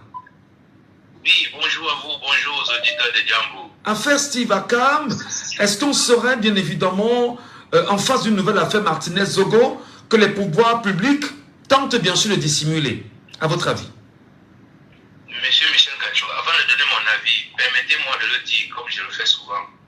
Monsieur Michel Gacho, je pense qu'il y a quelques mois, vous avez fait un petit live pour nous dire dans quel contexte vous avez eu l'inspiration pour prendre votre bâton de pèlerin pour soutenir le peuple camerounais face à cet abandon général dont vous parliez encore hier à propos des sportifs, des influenceurs nuls qui nous ont tous abandonnés. Vous voyez que ça avait, dans ce live-là, ça avait l'air d'être un discours messianique. Mais ce n'est pas messianique, mais je vous dis, monsieur Michel Gacho, nos ancêtres sont derrière vous. Tous les sujets que vous avez pris à cœur ont eu des échos favorables. Vous avez lancé ces inscriptions, ça marche à 100%. Vous avez appelé à libérer Gombe, il a été libéré. Ce petit enfant qu'on a trouvé à Yaoundé, je vous assure, quand j'ai vu ça, j'ai dit, oh, le Dieu de nos ancêtres, écoute, monsieur Michel Gacho. Là, vous reprenez avec l'affaire Kota. Vous savez, monsieur Michel Gacho, notre pays, il y a des gens qui ont mis la main sur notre pays. Parce qu'on peut prendre la sortie de monsieur, du président Maurice Kamto et remplacer Raymond Kota par Ounyobe, Girandi, comment on l'appelle, Ouazizi, tous ces gens-là. Les gens qui sont au pouvoir là, on leur taxe de dictateur, non. Pure marionnette. Le marionnettiste qui agit sur le Cameroun veut frapper l'imaginaire des Camerounais. Toutes ces arrestations, toutes ces tueries, à quoi ça sert? Ça n'a qu'un seul but, nous faire peur. Et quand vous demandez qu'est-ce qu'il faut faire face à ça, je vous dis, prenons notre indépendance. Si nous ne sortons pas, si nous ne prenons pas, quand on parle je vous dis, quand on parle de l'opacité, est-ce que ce n'est que par rapport à tous ces crimes-là? Regardez, on parle de notre pays, Glencore, en Angleterre, notre pétrole, notre cacao, notre café. Est-ce que nous savons comment tout ça part du pays? On dit que le fils du président a coupé toute la forêt du du Cameroun. Mais on sait où ça. On voit les billes de bois passer tous les jours. Ça nous rapporte quoi? Ça nous tue tous les jours quand c'est mal embranché. Bref, si nous voulons voir clair dans tous ces meurtres, dans tous ces crimes que ces gens commettent depuis Oumniobé jusqu'à aujourd'hui, il nous faut prendre notre indépendance. Alors justement, prendre l'indépendance, ça c'est un fait. Probablement avec les élections à venir, pour les Camerounais conscients, en allant voter et en défendant bien sûr sa voix, ce sera l'action d'indépendance. Sur le cas Ramon Kota, sur le cas Steve Akam, 2 semaines quand même, rien n'est dit, pas d'accès de ses avocats. Aucune organisation de défense des droits de l'homme ne s'explique, ne nous dit exactement ce qui se passe. Mais quelle forme de pression peut faire bien évidemment, peut amener les autorités judiciaires du secrétariat d'État de la Défense qui tient cette affaire en main à dire au moins ce qui se passe, monsieur Elepaco. Quelle forme de pression? Oui, la seule force, la seule pression qu'il y a, c'est la pression de notre libération, de notre indépendance. Il n'y en a pas d'autre. Je vous dis, il n'y en a pas d'autre. Aujourd'hui, nous n'avons toujours pas eu le corps de... On nous a annoncé la mort de Ouazizi 1 an après sa mort. Et où est son corps? Nous n'avons toujours pas le corps. Voilà Martinez Zogo qui est couché là-bas dans la glace. Comme je vous dis souvent ici, que le chauffeur du bus qui va dans tous les quartiers sélectionner les meilleurs bandits pour en faire les motoboys, lui, il nous fait croire qu'il veut savoir la vérité sur la mort de Martinez Zogo. Dans quel pays le président de la République veut savoir la vérité et la vérité n'est pas là au bout de 2 jours? Dans quel pays? Donc je vous dis, il n'y a pas d'autre solution. On peut retourner l'affaire comme on veut, mais je vous dis, ce qu'il faut vraiment retenir, c'est que le but de cette opération, c'est de faire peur aux Camerounais. Il n'y a pas d'autre... Mais est-ce que ça marche? Est-ce que ça marche alors selon vous, faire peur aux Camerounais? Est-ce que ça va empêcher les Camerounais de penser à leur libération en 2025? Moi, je suis convaincu que les colons français et les marionnettes qui sont au pouvoir pensent que ça marche. Puisque depuis Oumniobé, personne n'a porté plainte pour l'assassinat de Oumniobé. Est-ce que le président de la République, Paul Biya, a déjà lancé un jour une enquête sur l'assassinat de Oumniobé? Rien. Donc, je vous dis, eux, ils pensent que ça marche, que cette façon de nous faire peur, venir enlever Bibou Nissa devant ses enfants, enlever Raymond Koda, le montrer avec ses enfants. Et pour vous voyez pourquoi on montre ces images avec son enfant, c'est pour nous faire dire, je veux voir grandir mes enfants. Cette fameuse expression qui ne vaut rien, puisque dans la réalité, nous voyons mourir nos enfants tous les jours, monsieur Michel Latou. Que ce soit à l'hôpital, que ce soit que ce soit les empoisonnements, que ce soit les éboulements, que ce soit les inondations, nous voyons mourir nos enfants tous les jours. Pendant que ces gens-là, eux, ils résident en Suisse et ils gèrent notre argent. Je vous avais dit dernièrement ici que ce fameux départ de Paul Biya du Cameroun pour la France, c'était de feu de paille. Il réside en Suisse depuis 82. Donc il est venu à Paris faire son petit show et il est reparti en Suisse. Et comme d'habitude, on monte deux petits pecnos là pour faire croire qu'il revendique la présence de Paul Biya en Suisse. C'est faux. Bref, je reviens pour dire que eux, ils croient que cette opération de nous faire peur a marché. C'est pour ça qu'ils sont là depuis plus de 70 ans. Mais nous leur disons, on peut tromper le peuple pendant un temps, ou bien on peut tromper tout le peuple pendant tout le temps, mais on ne peut pas tromper tout le peuple pendant tout le temps. Et nous, en 2025, nous leur donnons une porte pacifique. Et s'ils ne saisissent pas cette porte pacifique, toutes les grimaces qu'ils sont en train de faire là, même j'ai appris qu'on a ramené Samuel Eto'o dans le jeu avec une histoire de One Kwaras. Toutes ces distractions-là ne vont pas nous faire perdre le Nord. Parce que nous voulons arrêter ces crimes. Nous voulons arrêter ce meurtre. Nous voulons arrêter de laisser notre peuple vivre dans la peur qu'ils ont instaurée. Et je dis, quand pour préparer la paix, il faut faire la guerre. Moi, je lance encore un appel à tous ces marionnettistes et à toutes ces marionnettes qui font cette truc-là, que la roue tourne. Demain, nous aussi, si nous nous organisons, nous serons capables de les enlever et même pendant 10 ans, ils ne sauront pas où ils sont. seul à pouvoir poser certains actes. Moi, je vous avais dit une fois ici que Bob Marley disait I shot the sheriff, but I didn't shoot the deputy. Donc, si vous vous comportez de manière légale, vous n'avez pas peur d'appliquer la loi, vous n'avez pas peur de mettre les gens en prison, de les convoquer en justice, de les condamner selon la loi.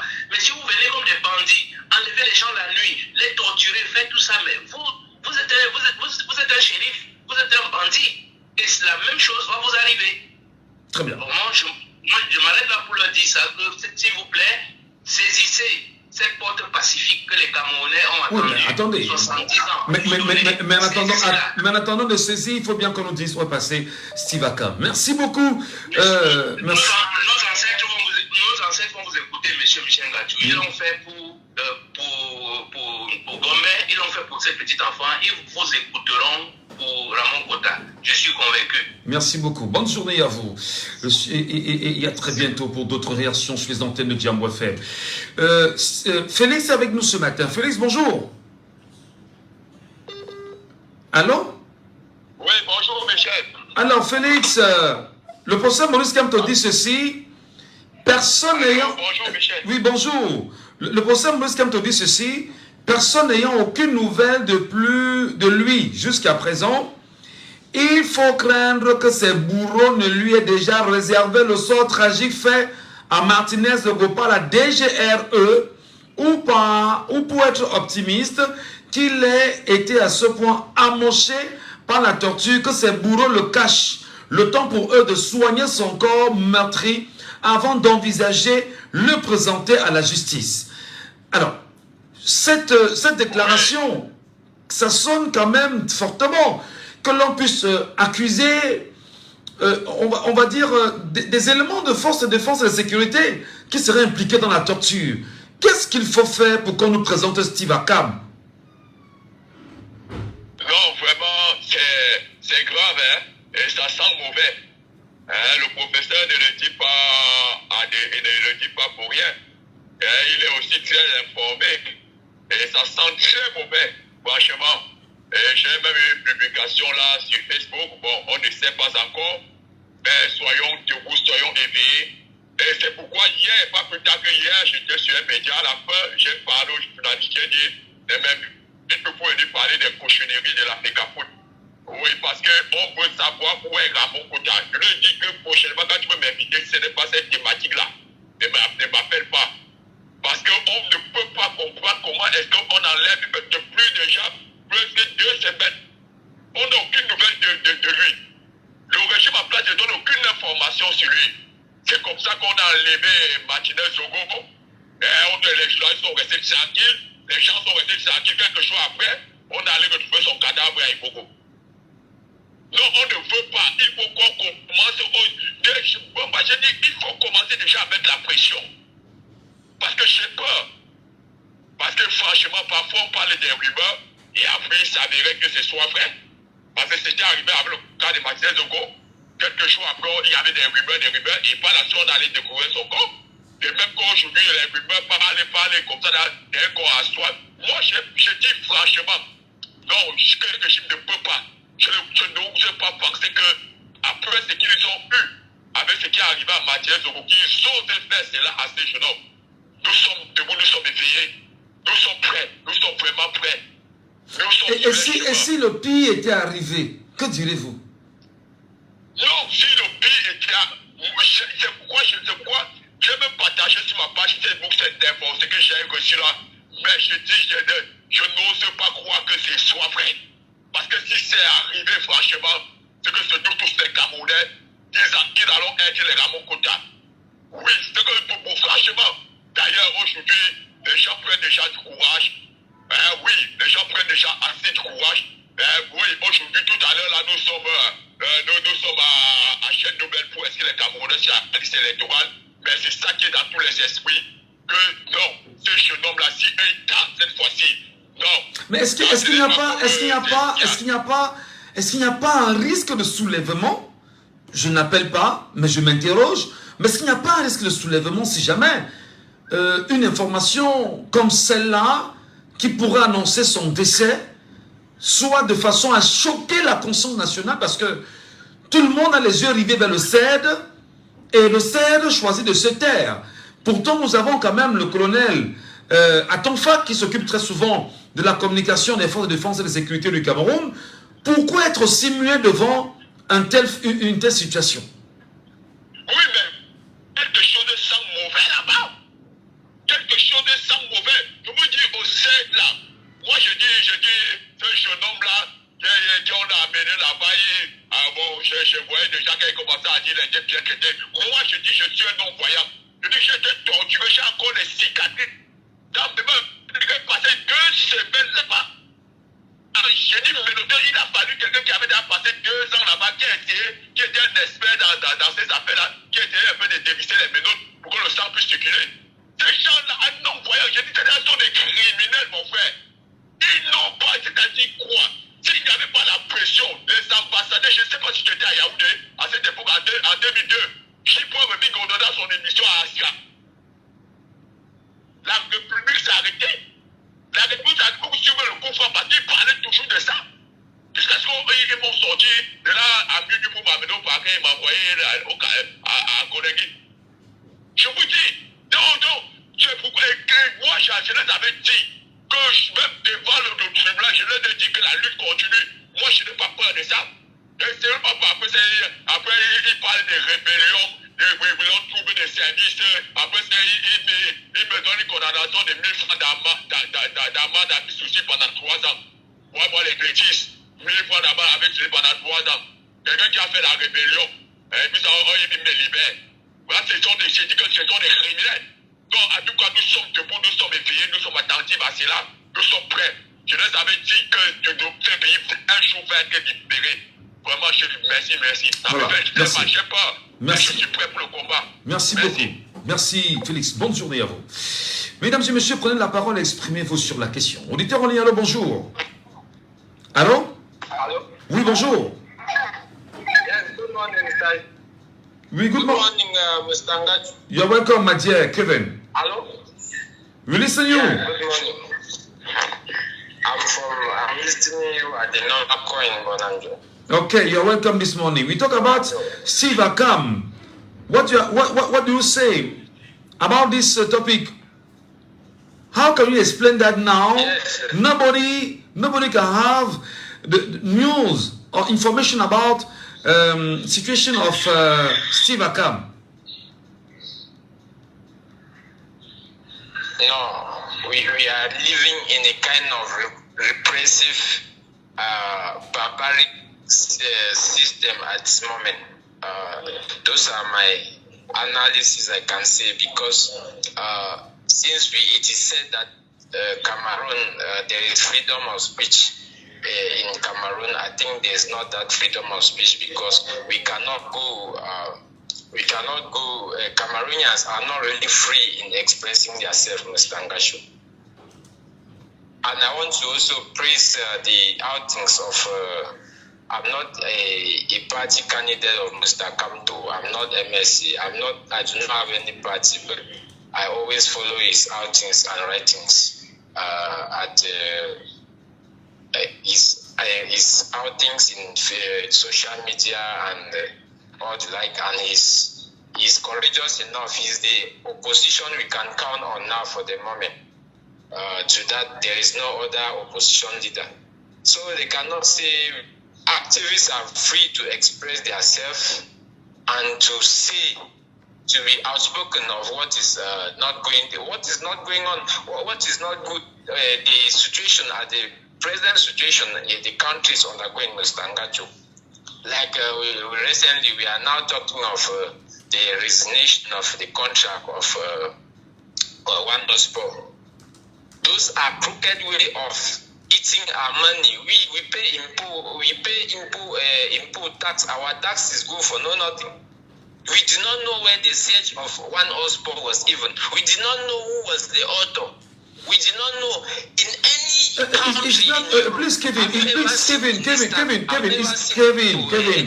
This morning, Kevin, please, are you getting me? Are you getting me? Hey, Kevin, are you getting me? 2025, the elections to come. Are you getting me? Mr. Ngachu, that's all. I already have my voter's card and I'm prepared. Okay. Thank you, my dear. I just want to ask you. You are welcome, Mr. Ngachu. You are welcome. You are very welcome. Thank you for your initiative. Oh, thank you. Thank you so much. I just want to know, Mr. Kevin, what kind of official can be given to know exactly what is going on in this compatriot. It's very important. If you have answer, it's good. On va prendre quelques Camerounais quand même, qui nous regardent sur TikTok, qui nous écoutent aussi, et qui veulent bien sûr réagir. Mais avant, prenons l'auditeur en ligne. Allô, bonjour. Oh là là. Allô. Oui, mais il y a beaucoup de bruit autour de vous. Oui, Michel. Oui, Raoul. Oui, Michel. Bonjour et bienvenue ce matin. Très bien, très bien. Quelle forme de pression peut donner de comprendre et de savoir exactement ce qui se passe autour de Steve Akam? Allô? Vous nous écoutez? Vous nous écoutez? Vous nous écoutez? Est-ce qu'il est avec nous? Ah là là là là là, des soucis avec le retour. Nous donnerons bien sûr la parole dans un instant à Lévis Durand. Lévis Durand, il est avec nous ce matin. Et il nous rassure qu'il nous écoute. Lévis Durand, bonjour et bienvenue ce matin sur Jambo FM. Bonjour. Alors, on parle encore de Steve Akam.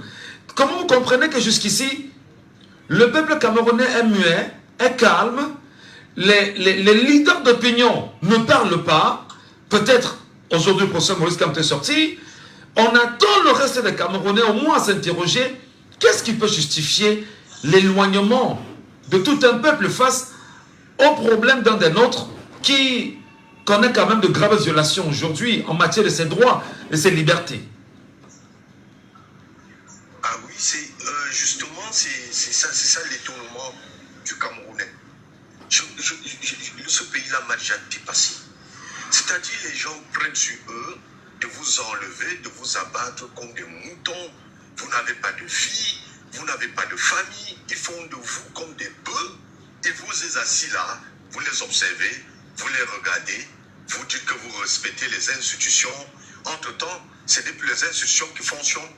C'est une bande de malfrats qui vous tuent, qui vous malmènent, qui s'en fichent de vous, qui sont hautains. Ils vous enlèvent la vie. Vous êtes là. Chacun s'accroche derrière son tribalisme. Ça arrive à lui. Ils sont sur les Camerounais. Je comprends rien. Je comprends rien. Parce qu'on ne comprend pas comment on peut enlever un gars depuis le Gabon. Ils ont amené une histoire de junior pour couvrir ça. Et du coup, personne n'en parle. On n'en parle pas. Et ils vont faire comme ils ont fait à Martinez Ogo. Et puis ça va passer à l'oubli. Hein. Et la vie continue. Ils seront dans les bars, boire comme des Polonais. Il y a des Camerounais qui ont dit effectivement que l'affaire Junior Ngombe, je reprends ce qui a été dit, hein. Je ne le pense pas, mais j'essaie d'analyser comme certains. Cette affaire serait une affaire créée dans l'affaire, afin de ressortir plus tard et dire aux Camerounais que non, j'ai eu un très bon traitement au CED, tout se passe très bien au CED, j'ai été d'ailleurs bien entretenu, et une fois sorti, interview demandée, il n'est pas là. Est-ce qu'on serait là dans une tentative de manipulation des Camerounais pour dire peut-être que la situation de Steve Akam serait plus grave, mais que des gens devraient retenir officiellement que les traitements que l'on donne à quelques-unes des personnes au CED seraient de bons traitements? Justement, Michel, c'est là où le bas blesse. Je ne comprends pas. Ils sont là, ils ont sorti un truc et le Camerounais, à chaque fois, il distraient un peuple champion du monde à la distraction. Merci déjà pour le boulot que tu fais parce que toi au moins tu actualises les vrais dossiers. Nos frères sont sur les plateaux en train de parler de Samuel Fekafo. Vous avez déjà vu quel pays dans le monde qui s'est développé avec le football, mon sang? Sortez dans ça. Vos enfants n'ont pas d'avenir. Vos grands frères n'ont pas eu d'avenir. Nous-mêmes, on n'a pas eu d'avenir. Nos enfants sont doctrés. Nous-mêmes, on est doctrés. On est là à parler de football. Le football ne sert à quoi? Les journalistes amènent, au lieu de poser les vrais problèmes, on est là à parler. Oh, le One Sport, oh, ceci, les activistes sont là-dessus.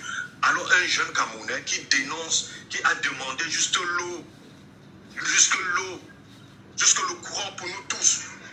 Et on est là, on ne parle pas de ça.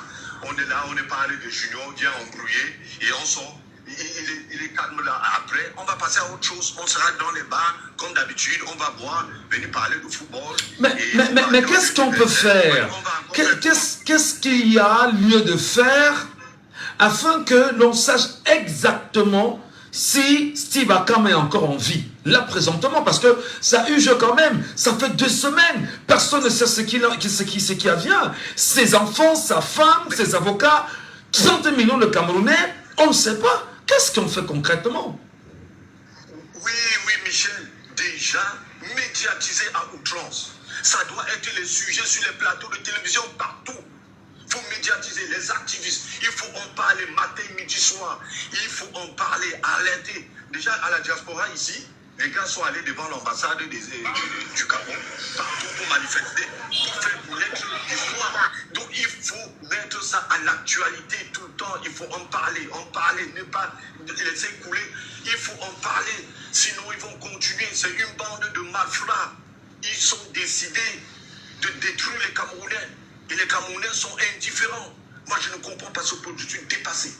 J'ai vu même le milieu camerounais à cause de ça. Je suis dépassé. Je n'ai jamais vu un peuple comme ça. Ils sont champions du monde à bavarder pour rien. À bavarder pour rien.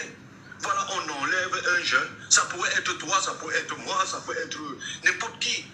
On n'est plus en sécurité au Cameroun. On n'est plus en sécurité. Ça va arriver à tout le monde. Ils s'en fichent pas mal de nous. Il faut faire quelque chose. N'ayez plus peur.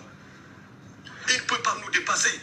Regarde, Michel, moi je te propose une solution. C'est simple.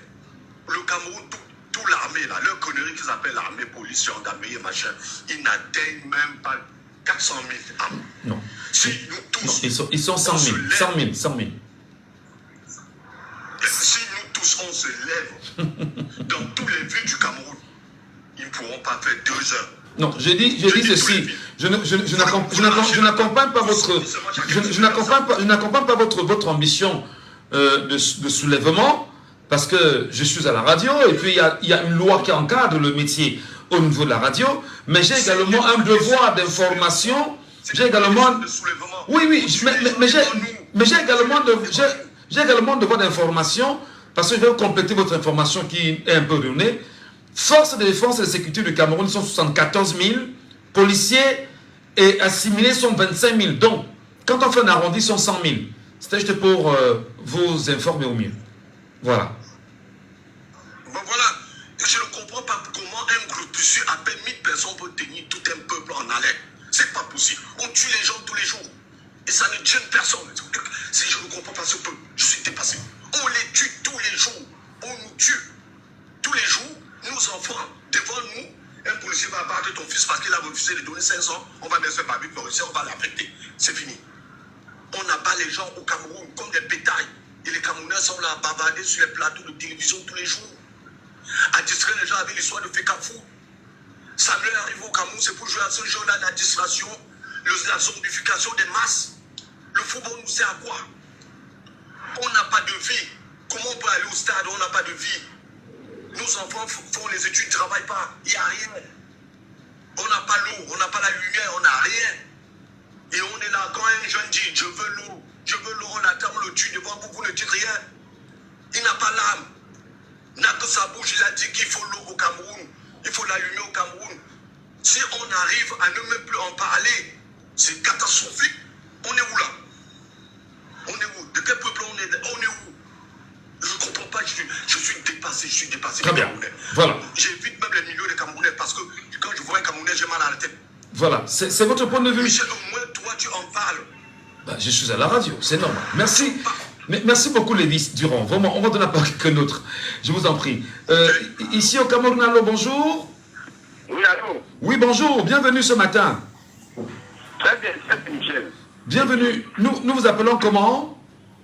Raoul Dédéa. Ah, Raoul Dédéa. Allez-y, Raoul. Nous vous écoutons, Raoul.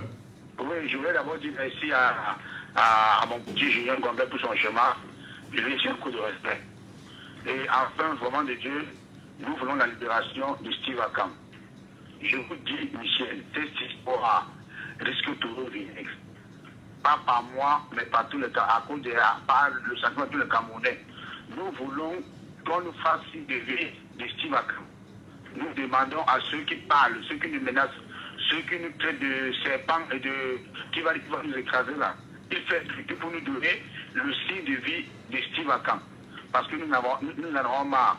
Ouazizi est passé, l'autre est passé, ils sont nombreux qui sont passés. Mais pour Steve Akam, moment de Dieu, M. Michel, que dit l'ambassadeur du Gabon au Cameroun? Il est en paix, il doit en paix. Est-ce qu'il devait dormir en paix? Est-ce que cet ambassadeur devait être en paix? Est-ce que l'ambassade du Gabon au Cameroun devait être comme ça, neutre, libre, comme ça?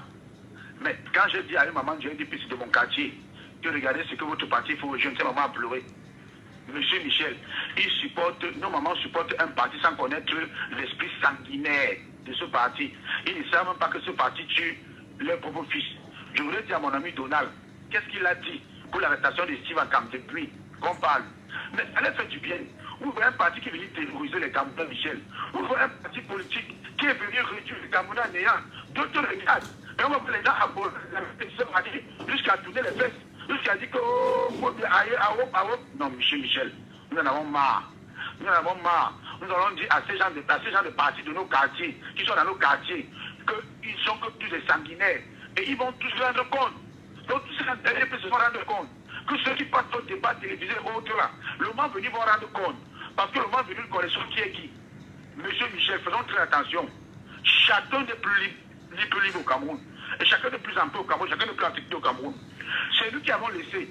C'est nous qui avons laissé parce que le peuple camerounais est très, très armé. Excusez-moi. Je ne sais pas si c'est une malchance ou c'est une chance de naître au Cameroun, mais vraiment, le Dieu, nous ne sommes pas dignes de notre pays. Nous ne sommes pas dignes de ce pays.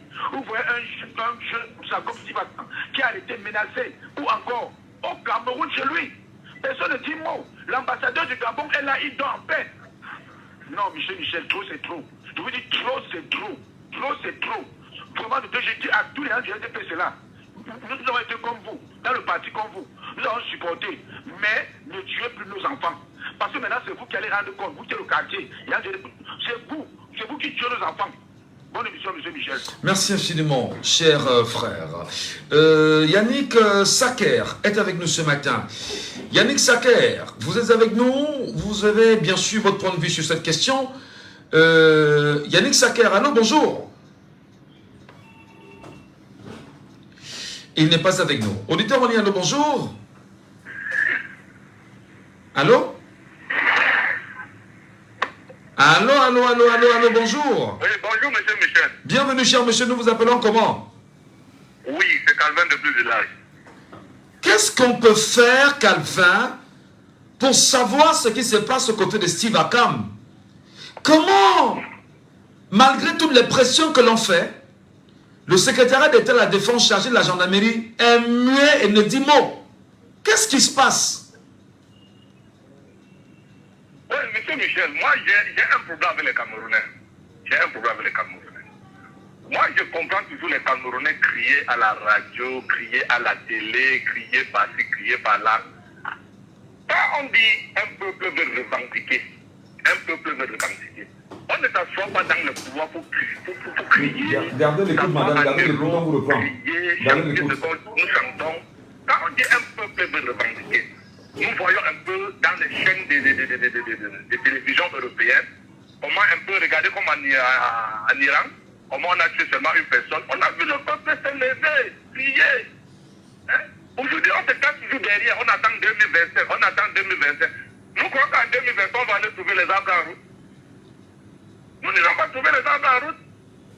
Laissons un peu ce petit jeu de lâcheté que nous, les Camerounais, nous faisons dans les radios, les télévisions. Parce que un pouvoir a toujours les tests sur un peuple. On nous manque de ceci, vous êtes là. On nous manque de cela, vous êtes là. Le carburant a augmenté, on est resté. Le transport qui de 250 à 300, à moins de 2 ans, le transport est retrouvé à 300. On est là. Vous croyez que c'est le pouvoir qu'on va vous laisser prendre ça facilement? Vous croyez que c'est un matin levé le matin que le pouvoir va vous donner ça facilement? Un peuple qui ne parvient pas à revendiquer d'abord son propre manque, croit que c'est le pouvoir qu'on va lui donner facilement? Mais moi je dis ça quasi impossible. Ce monsieur, quand il criait dans les médias, dans les réseaux sociaux. Tout le monde était oyez. Maintenant, il est arrêté. Il est enfermé. Où sont ceux qui crient oyez? Ils sont où, monsieur Michel? Ils sont où? Est-ce que le peuple camerounais que vous appelez bien sûr a démontré quelle est sa sagacité en matière de revendication serait son propre bourreau à lui-même? Je vous pose la question, hein, peut-être pas dans votre sens. Monsieur Michel. Oui. Un peu. Est celui qui commence à revendiquer d'abord la famine. Si tu ne peux pas revendiquer la famine, parce qu'un enfant est mal à la maison, quand il a faim, son père ne reste pas tranquille, papa ne peut pas rester tranquille.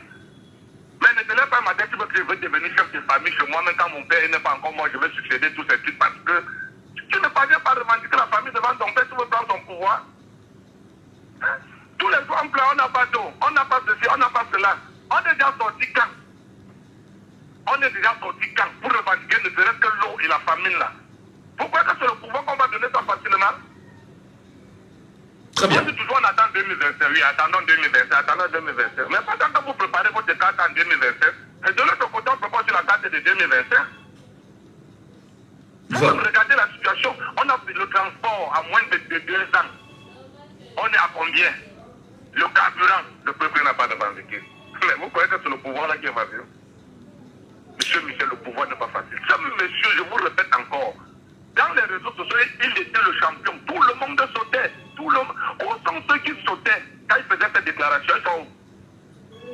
Ils sont où? Mais non. Quand on dit on veut revendiquons ce qui est bien. La famille d'abord est la première cause de revendication. On en manque, les artistes sortent, on manque le prix, on va toujours boire. Mais vous voulez qu'on fasse comment, M. Michel? Quand vous entendez les thèmes, vous voulez qu'on fasse comment? Regardez un peu les médias. Quand je me réveille chez moi à 4 heures, j'allume d'abord les chaînes un peu européennes.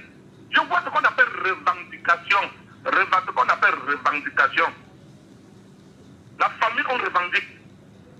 Une personne qui coûte cher, vous voyez, le peuple revendique. On ne reste pas seulement dans les couloirs. Allô, on attend 2025. Non. On n'aura pas fait aux arbres en 2025.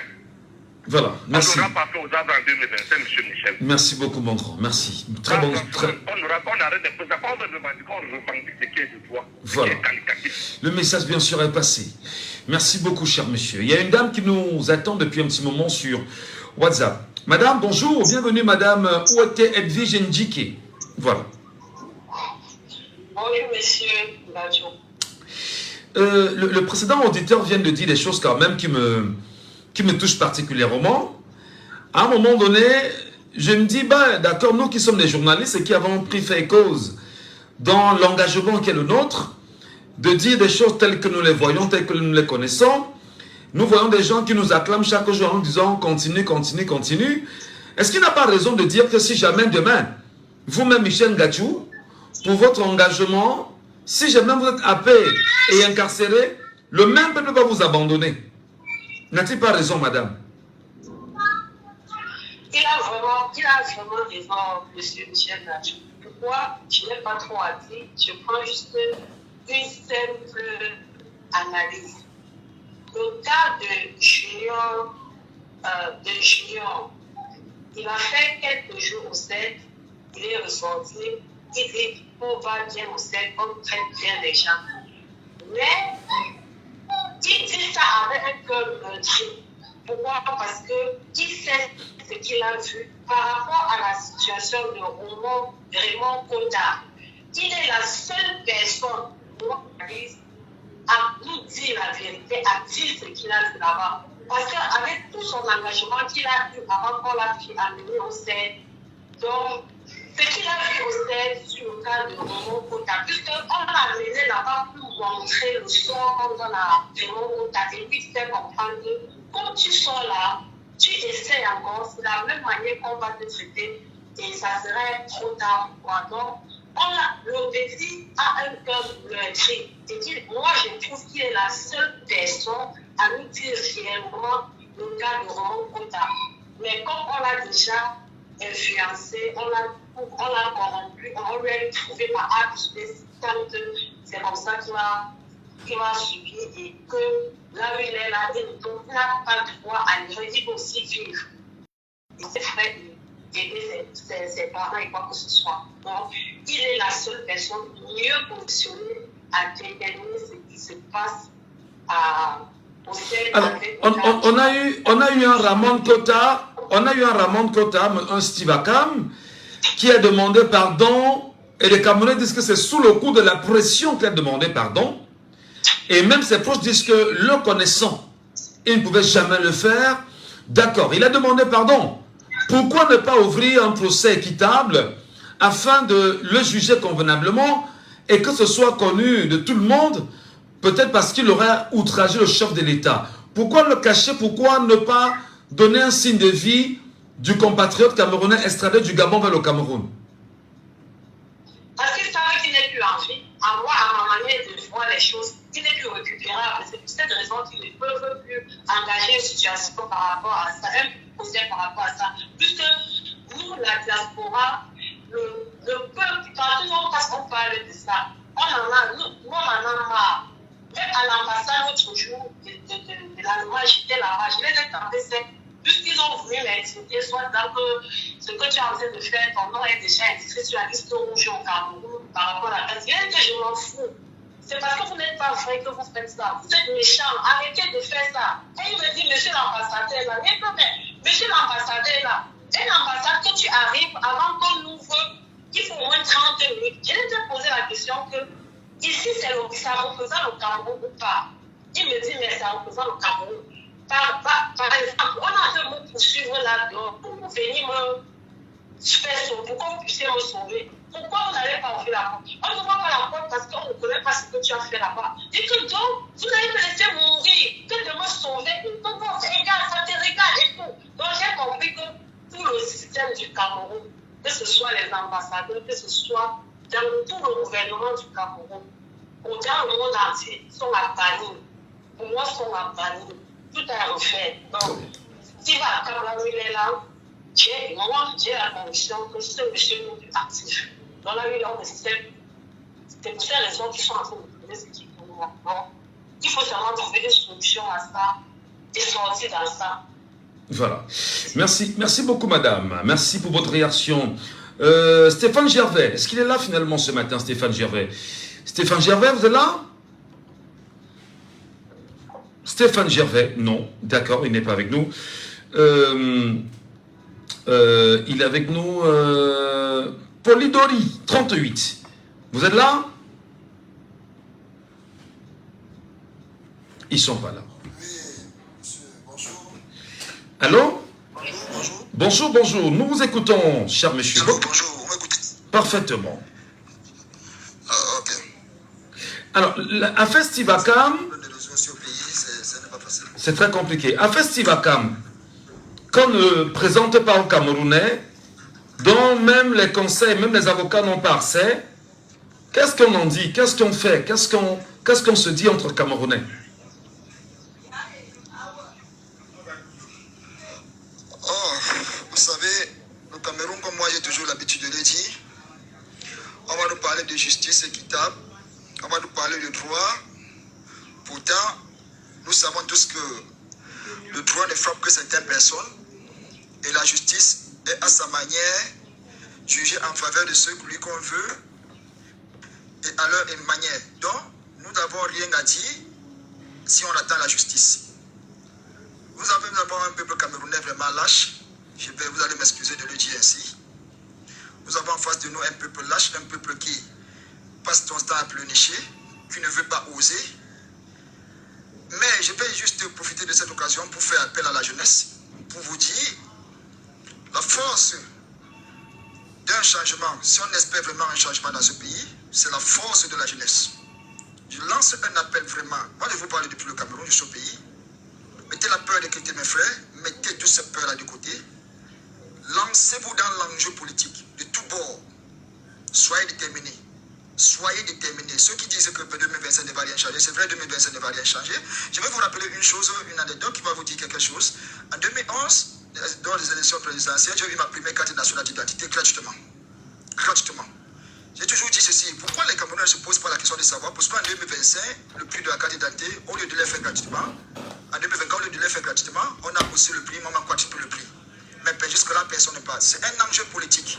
C'est un enjeu politique. Parce qu'ils ont compris que les gens, la jeunesse, surtout, s'intéressent à la chose politique. Ils ont pris peur. Maintenant, ils veulent faire reculer la jeunesse. J'aimerais que les gens comprennent une chose, de parler plus de M. Junior. Junior est sorti, il a été arrêté par cette même justice. Il est sorti avec un emploi. Pour lui, c'est déjà peut-être suffisant. Mais le chemin reste encore à faire. Donc, allez vraiment vous inscrire sur les listes électorales. Mobilisez-vous et allumez vos téléphones. Si vous êtes sur TikTok, parlez de tout ce qui ne va pas au pays. Si vous pouvez parler dans la rue, faites-le dans la rue. Si on veut vous arrêter, laissez qu'on vous arrête. Si on veut vous passionner, si on veut vous tuer, permettez qu'on vous tue. Parce qu'une fois que vous êtes au Cameroun, vous êtes déjà un cadavre blanc. L'insécurité grandit. Je dis que l'insécurité d'abord au Cameroun, c'est pire. Je viens de perdre un frère là, ça ne fait même pas une semaine. Si je parle mal de ce pays, là, maintenant, on va mener tous les enquêtes, on va venir m'arrêter. Ça va. Même à 24 ans, on pourra déjà m'arrêter. Mais le plus marrant, c'est qu'on tue un Camerounais, on lui prend sa voiture, on le tue comme un mouton. Les enquêtes n'aboutissent jamais. Mais nous sommes dans quel pays? Vraiment, j'appelle à la conscience des Camerounais, levez-vous. Mais la chose, monsieur, je crois qu'il y a une chose qui peut faire en sorte que les Camerounais changent de mentalité, c'est qu'on puisse fermer tout ce qui concerne la boisson. Oui. Fermez toutes les bars, là, toutes les boissons, tout ce qui concerne la boisson, fermez ça. Vous allez voir, les Camerounais vont se lever pour crever.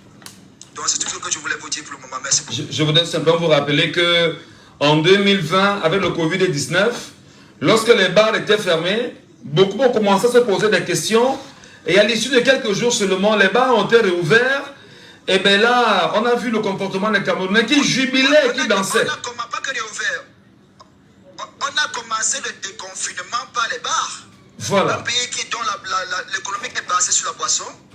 Un pays dont l'économie est basée sur la boisson, mais quel est ce genre de pays? Merci beaucoup. Quel est ce genre de pays? Merci beaucoup.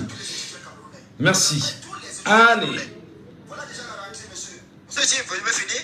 Voilà déjà la rentrée. On va nous parler de OTS. J'appelle aussi les enseignants, hein. Parce que moi, je vais faire barrage aux enseignants qui vont sortir pour nous parler encore des histoires de OTS. L'occasion est là présentement. Sortez maintenant, vous manifestez. Moi-même, nous sommes là dans la rue, nous pouvons aussi vous soutenir. C'est la seule condition que moi je lance. Très bien. Pour aller abandonner les enfants au cours d'année. Mais voilà, l'émission est terminée. Mais vous restez avec nous en ligne, hein. On pourra se parler après sans souci. Mesdames et messieurs, on se quitte. Et on nous rappelle tout le temps, si vous ne faites pas la politique va vous faire. Et au pire des cas, telle qu'elle est faite, elle ne va que vous broyer. À demain, 9h. C'était Laissons parler les gens, que vous pourrez réécouter en podcast sur notre page Facebook, Jumbo FM 91. On peut se reparler après, hein, ça ne vous dérange pas, ok? Jumbo, Jumbo, Jumbo, Jumbo. Jumbo.